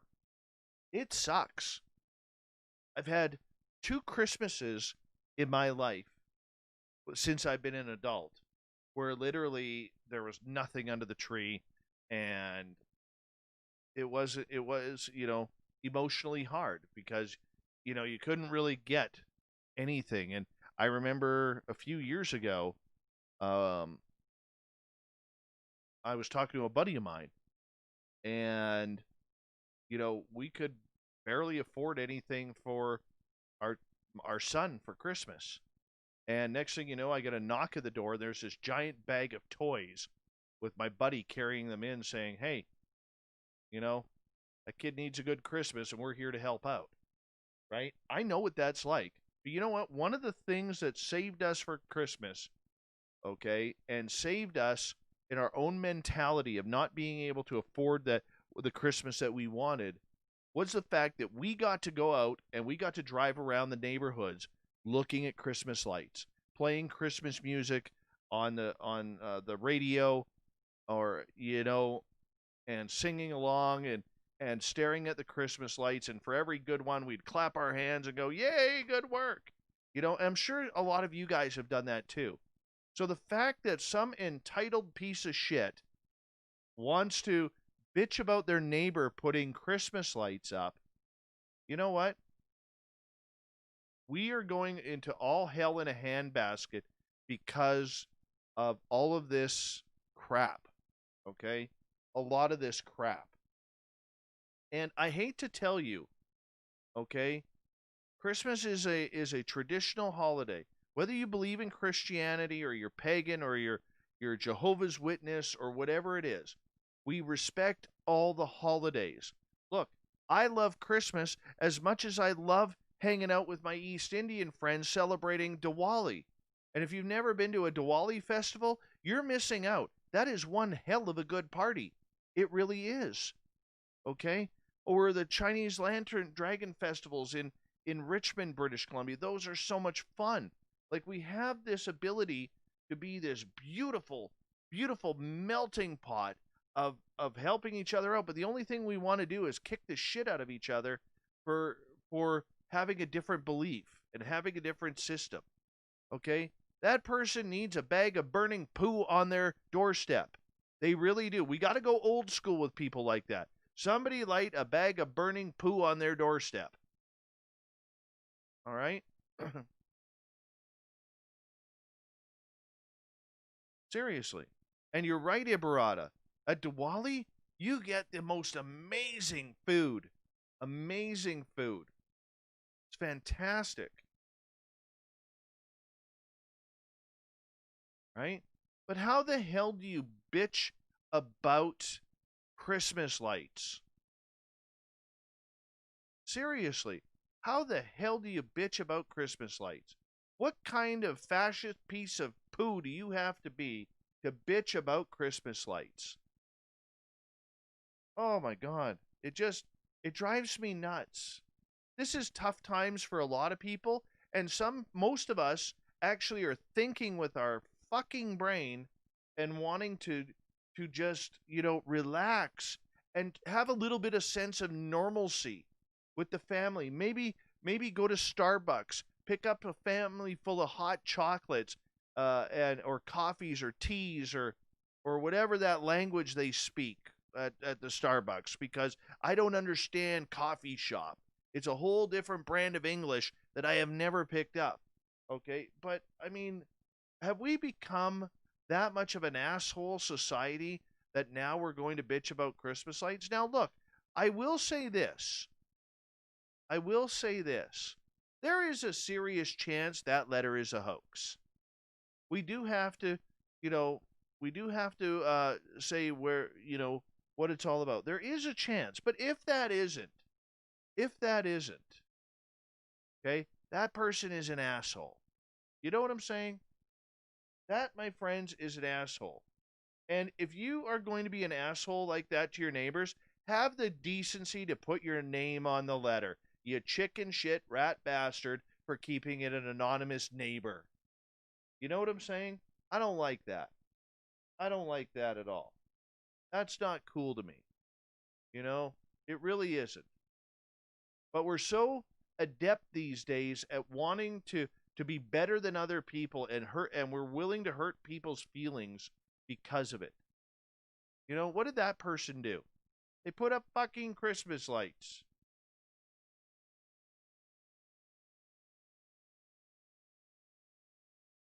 Like, sometimes I think I'm the only one thinking normal out there. Ridiculous.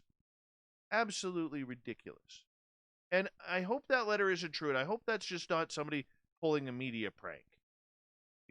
Because then I got my ire against them for doing that. Hold on. I gotta edit a cough here. I gotta hear this.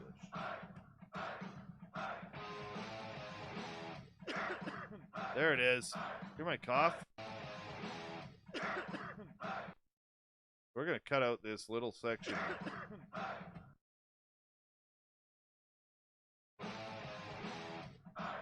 Oh, beautiful edit, Dave. Beautiful edit. Can't even tell. Oh, my God, that was sweet. What a great edit by me. Absolutely beautiful edit by me. Can't even tell. Can't even tell. Oh, I'm probably not done with that whole Christmas light thing yet. Okay? I'm probably not. I may restart on that here in a minute, but I'm just getting set up here. So that way I can start the editing process. All right, so don't mind me. Don't mind me. Just getting everything cleaned up here. And, all right. What are you guys saying? Anyways.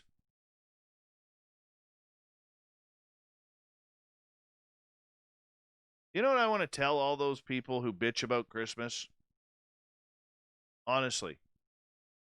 This is my advice to everybody who has a bitch about Christmas, whether you believe in Santa Claus or whether you believe it's the celebration of the birth of Jesus or whatever it is. Okay? Whatever you want to believe, because you're allowed to believe what you want to believe. Okay? But if you don't like it, don't take the day off work. Go to work. Go do what you have to do. You can't have your cake and eat it too. You can't. Now, maybe that's just me. Right? Maybe that's just me. But if you hate Christmas and you hate the celebration of Christmas, whether it's the religious side or the family side of it all, okay, go to work. Go to work. Don't take the day off. Don't take advantage of your company, your bosses, or whomever you work for. If you own a restaurant and you don't believe in Christmas, open that restaurant up. Okay? If you work at a plumbing store, go count inventory for your bosses. See what I'm saying? Go do it. Go to work. If you hate Christmas that much, go to work. Right? But for a lot of us, there's still a very, very special part of Christmas that allows us all, doesn't matter what kids you are or how old you are or if you have kids or not. But you know what? I can tell you this. One of the best things that's ever happened to me is I wait for my kids to go to bed and I get to play Santa Claus. I'm the guy who makes sure that Santa has a little shot of Fireball along with his milk. I'm the guy who makes sure that the cookies are eaten, even though I hate them gingerbread or cookies so good, or them, what are those other shortbread ones that taste like friggin' drywall? Okay, I hate those things. I do. Most of the time, I feed it to my dog. Okay, I'm the guy who goes outside in the middle of winter to find some needles and some sticks and some moss, and so it looks like there's a track from the door to or from the fireplace to the tree and back. Okay, I'm the guy who does that. Okay, because in the end, I am a big kid. I am kind of chubby, but I'm a big kid. Okay, and it's magical. You know, there's something magical. I went outside a couple of years ago. I'm just hanging out on my patio because it was a nice, clear night. Okay, and I look down and there's eye shine by my fence. I go get my flashlight. I flash it towards my fence, and there's literally 6 deer standing on the other side of my fence, staring at me. I got all the eye shine. I could see them all. That was magical Christmas Eve, man. That was a magical Christmas Eve.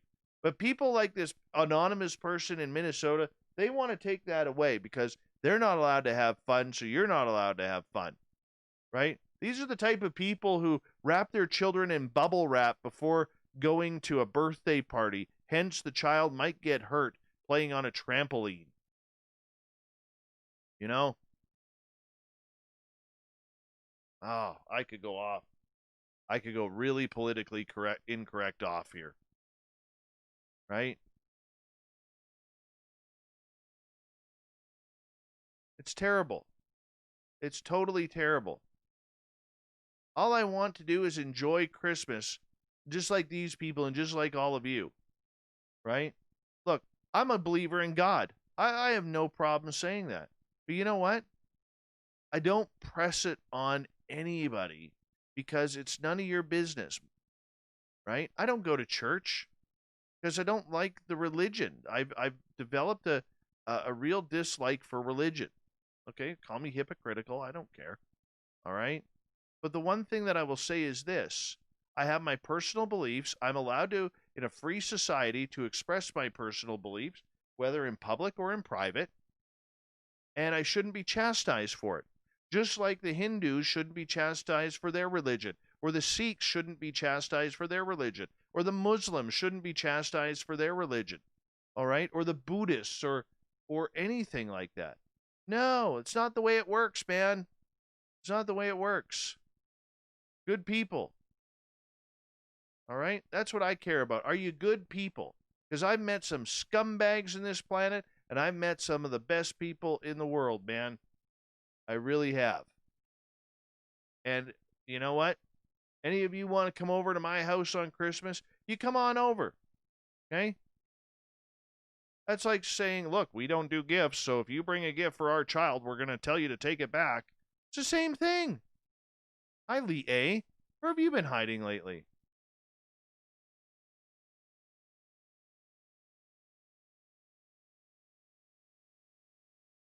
There's a few other people in here I got to say hi to. Cloudy with a chance of UFOs. Good to see you.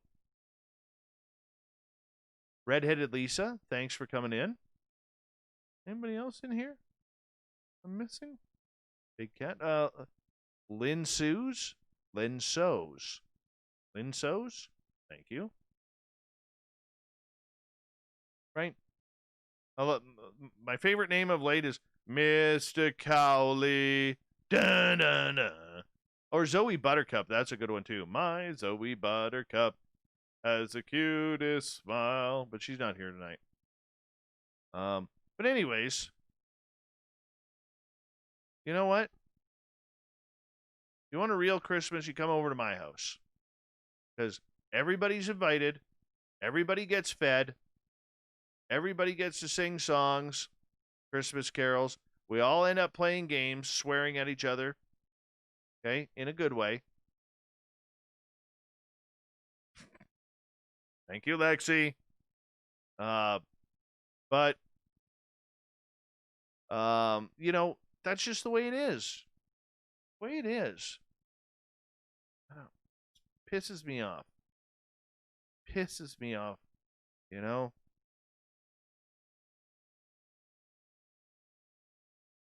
Just does. I already do number 4. No. So. Eberata, come on over. You can fly in from Singapore. Come on over. You know, I actually, you know what? I am going to say this. I wasn't going to, but I am going to say this because I've been very quiet on the whole mask front. And you know what?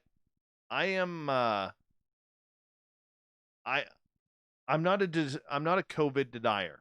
I am not a COVID denier whatsoever.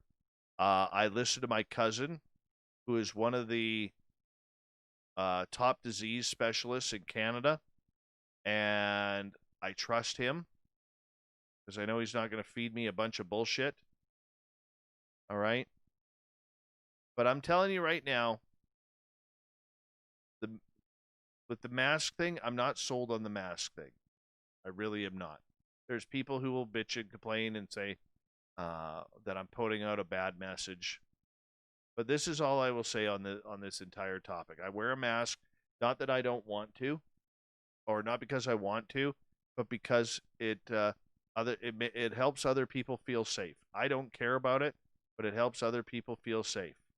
And the other thing that I will say about this is there's two things we need to realize about COVID. One, we got in danger when the mask became, or the COVID in general became political. All right? And I'm not going to go into explanation because I don't know everything about it, and it's not fair for me to do that. This is just my observation. The other thing where I knew we were in trouble was when the mask became a fashion statement. And now when I see people calling the cops or security on other good people for not wearing a mask, think about history. A lot of these people have forgotten history, right? And once again, I'm not condoning that nobody wears a mask, okay? I'm not saying that you shouldn't. So let's not put words in my mouth, because I know there will be people listening to this who are hypersensitive about this topic who will say, oh, well, Dave Scott's saying that this is all a conspiracy. You shouldn't wear a mask. I'm not saying that at all. I'm not a COVID denier, all right? I have a lot of questions. I do have an amazing amount of questions. But when I see people chat on both sides, both the maskers and non-maskers who are chastising people for wearing a mask or not wearing a mask, all right, I think it's bullshit. I do. What I don't like about this entire thing is the paranoia that is going along with it. And if you recall, I told you guys the story, I think I mentioned it to you guys, this summer when I had a hurt foot or a sore foot. Okay, I couldn't get my foot into running shoes. It was so swollen. And I walked into we have one shoe store in my town. One shoe store. And I walked into that store, and the paranoid lady, every time I took half a step forward, she literally jumped 3 steps back. Set my anxiety off like anything. Where I had to go, I knew her manager, and I had to go over to the manager, and I had to say, look, I'm either walking out of here without shoes, and I'll take my money out of town, or you got to sell me a pair of flip-flops. Okay?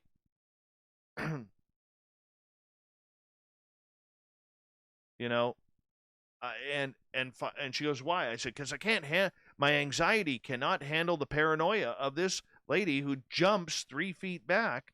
So watch this. Right? I moved closer. She dashed back away faster than Bigfoot in the forest when he sees a human camera. So, you know what? You can blame who you want, but we still got to think. And if you think about it, and take my words, if you think about it, okay, it's not about the mask. It's not about the disease. The minute it got political, no matter what you believe, okay, the minute, oh, Horror Realm, I didn't even see that super chat you snuck in there. Thank you so much. Appreciate you. But the minute it got in there that it became political, okay, the minute it became political, we were in trouble. And the minute the masks became fashionable, we're in even bigger trouble. Okay? You tinfoilers out there can think what you want, because I'm going to dodge out of this conversation as quickly as I got into it. But there's something to it. There really is. And trust me, my daytime job, I work with one dude who is completely paranoid. Completely paranoid. And it sucks. It sucks. You know, we should all help. And like I said, I do not condone anybody not wearing a mask. I have 3 masks myself. Okay? But when I see you driving in your own car wearing a mask, you scare me. Okay? When I see you walking through a park with your dog and there's nobody around for hundreds of feet and you have your mask on, that scares me. Imagine if there was only 98% chance of survival and not 99.7%. Just saying. How would we react? We're not reacting like human beings that have a brain to think. And it's sad, and it's frightening, and it's scary. And the way we are treating others for having differing opinions, like we're not allowed to ask questions. I look at my local Facebook rant and rave page, and I watch the people on there, the way they are abusive to each other, whether they're pro-mask or anti-mask. It is horrific. Horrific. Nobody wants to talk about the fear-mongering. Nobody wants to talk about any of that.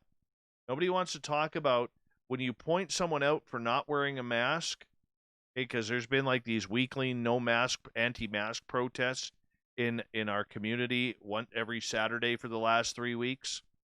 You know, and watching the people just go haywire. I watched somebody the other day saying, I hope they all get it and die. I couldn't believe it. Couldn't believe it. Right? Who says that? I hope they all give COVID as... No, the other comment was, I hope they all get COVID and give it away as Christmas presents to their families.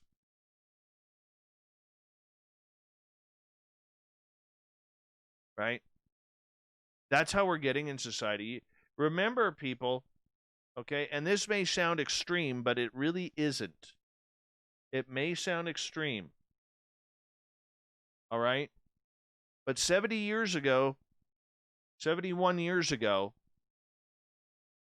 there was a gentleman in Europe who decided to turn his entire country against Jewish people. Rat them out.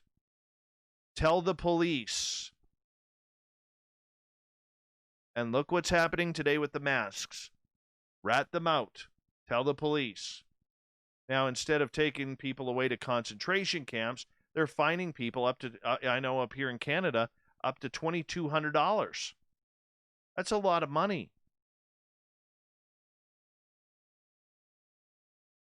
Right? That's a lot of money. I like Tommy's comment. I love the mask thing. Really screws with facial recognition programs. Exactly. No, and that's cool. And you know, we should all have a sense of everything. Okay? But we can't forget history, and so many people are... Ross, you having a goat flare there? You having a goat flare there, Ross? Sorry if you are, man. Because that goat isn't... you never want the G, man. You never want the G. You know? I've known, just so you guys know, I've known and met quite a few people. 709-311, by the way. 709-311. I forgot to warn you guys about the verification code. All right? I've known quite a few people who have survived COVID and have had COVID. Some of them have had many very mild cases. Only a couple have had like extreme cases. And I know one person, I've got to meet one person who actually got put under into a coma and wasn't expected to live. It hit him that bad. You know, it's an ugly, scary disease. It really is. And we cannot take it for granted. Okay. It is out there. Don't be a COVID denier. I hate the fucking mask, dude. I hate it with a passion. All right. I do. I hate it more than as much as every one of you do. Okay. But I'm wearing one for the sake of other people because I like people. All right? I like people. Do I believe in what we have been told about it? Not at all. Not at all. I shouldn't say not at all. There is a lot of things that I do not believe in it. Okay? But that being said, I will say this. Because I care about other people, I wear the mask. All right? I do. And I hate it. Hate every moment. Okay? I hate every moment. There's no mask on my Uranus, Howard. Thank you. But what I will say is this, and quote me on this, and tell your friends and family about this. The minute it became political, we were in trouble. And the minute it became a fashion statement, we were in bigger trouble. Because when things become a fashion statement, they become accepted in society. And a mask is something that should not be accepted. All right? It shouldn't be. COVID's going to be here a long time. Every disease is. It just goes into underground. All right? That's what happens with a lot of these.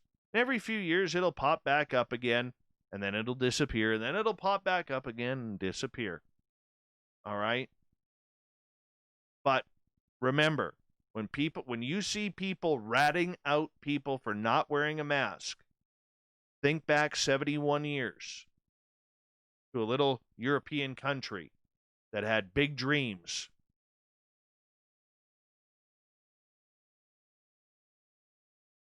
Right?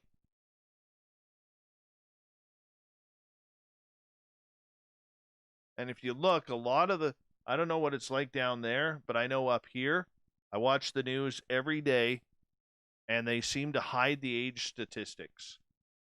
Like I'm fortunate enough, man. I'm 47 years old. Both my parents are still alive. I am very, very fortunate about that. And I understand that I'm a very lucky man at my age to still have both my mom and dad alive. I'm very lucky. And my mother is so immunocompromised from battling cancer twice and radiation and chemotherapy. I don't want her going out. I don't want her getting sick. And in my old hometown where my parents live, there's been a lot of outbreaks. I know if my mom caught this, I might as well kiss her goodbye because she ain't going to make it. She is not going to make it. All right? So it's best my mom sits inside and does nothing. Right? It's true. But I want to see the age categories. I'm curious about that because the one thing that we're getting in trouble for these days is asking questions. All right? We're not allowed to ask questions anymore. People get offended by questions. So I want to see the statistics. I do. How many 0 to 10-year-olds have passed? How many between 10 and 20? How many between 20 and 30? How many between 30 and 40? Right? And so on and so forth. That's what I want to see. And I think, sadly, if they did release those statistics, I think, sadly, many people would pay attention more. See, here in British Columbia, we're not seeing those stats. At least I haven't seen them. So I'm not going to say they're not out there. That's rude. I haven't seen them. Okay? But it doesn't mean that they aren't out there.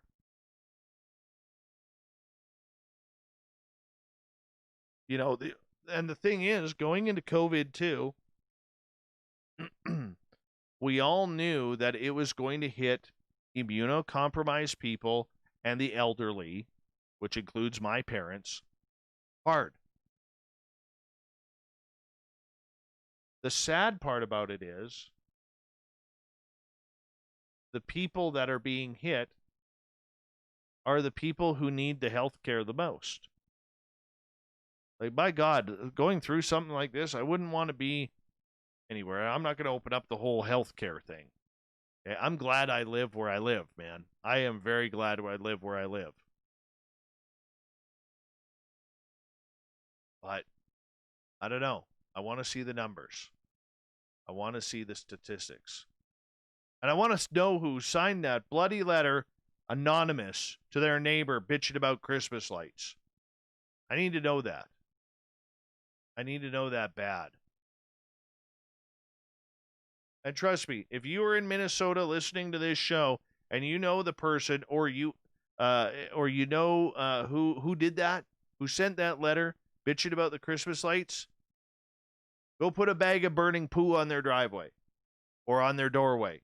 Ring the doorbell, then run. Watch them stamp it out with their foot and say, "That's for bitching about the Christmas lights, poo foot." Instead of Bigfoot, call him Poo Foot.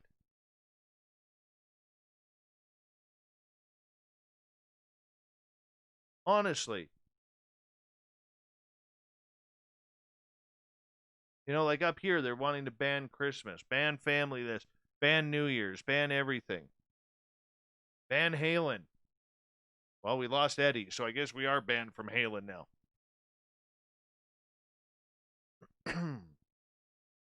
So, yeah. That's my gripe. My big gripe for the day. Take care of people. Okay, start, whether you're on social media or whether you're in the public, I don't care if you hate the fucking mask or not. I hate the shit. Okay? I bitch about it every chance I get. But you know what? I'll wear one because there might just be that one person that feels a little bit safer to go get groceries or fill up their gas tank or maybe even go for a walk. Doesn't hurt. It's not killing you. Don't tell me this shit that you can't breathe with it. All right? That's a lie. All right? I can barely breathe out of my nose from having it broken 5 times, 4 times, 5 times. Okay? I could barely breathe out of my nose, but guess what? I can still breathe with a mask. Right? And I hate the damn thing. I hate the damn thing. I want to get one of them ball sack masks just so I could prove how much I hate it. That would be awesome, by the way. With my white pubes coming down, that would be awesome. Okay, but we're not learning everything, and they're keeping it from us. Right? And you know what?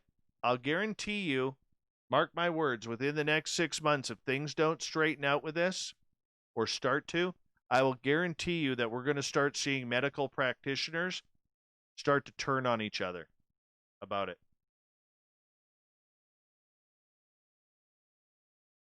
Right? Please do not send me ball sack masks. That was a joke.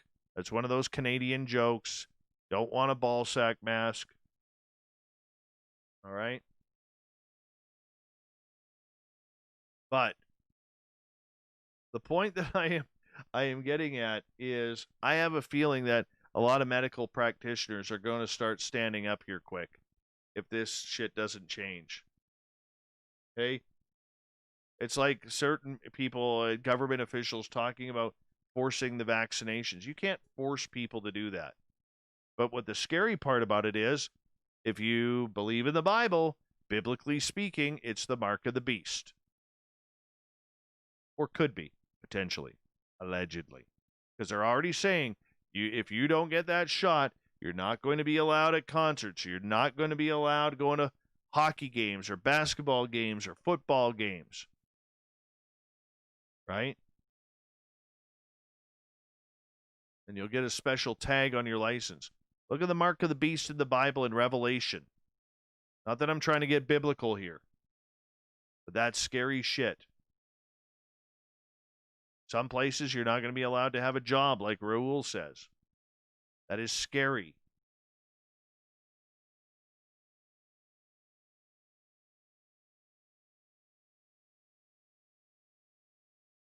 All right? Don't like it. We got to be better than that. We have to be better. We do not have a choice.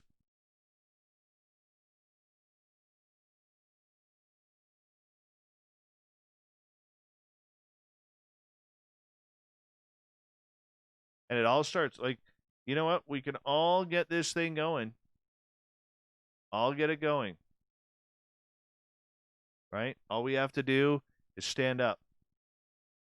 Ask questions. With your mask on. Okay? Don't wear your mask for you. Wear it for other people. All right? Don't be a burden to society. Just help people. Anyways, that's my rant for today. If anybody finds out who Christmas Light anonymous person is, all right, go put a bag of flaming poo on their door. Ring the doorbell. Run away. All right, let them stomp it out and get poo all over their sock or their slipper or their high heels, whatever it may be. And be nice to one another. We all hate this shit.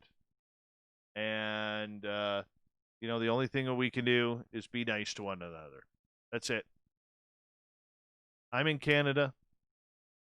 And I know you, I'm not sure if you, I don't think, Philip Blair, are you in Canada? I thought you were in Washington State or Oregon.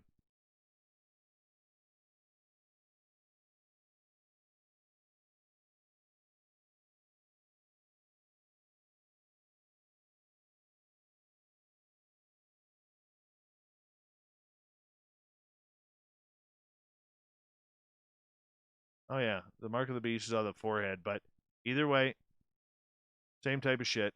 You know what I'm saying? Hey, Raul, I didn't know you were in Ontario. Cool. Another Leafs fan to bug. Makes my life easier. Anyways, big thank you tonight to Horror Realm, to Ladybug Bigelow, Alaska's greatest athlete, Fapster, Grendel, Kimberly, and Greco for the super chats tonight. Thank you, everyone, for the 110 likes. That's really cool. And thank you for tuning in. Tomorrow night on Science Bob and Friends, Richard Dolan will be the special guest tomorrow night. Richard Dolan on with Science Bob and myself. And we appreciate that. Thanks for giving the thumbs up late there, Dirty Filth. I'll remember that. But love you guys. Thank you so much for your support. Hit us up on social media. Make sure you spread the word. Keep doing what you're doing because our numbers keep growing. And I love you guys. Thank you so much. Enjoy your night. Good night. We'll see you tomorrow.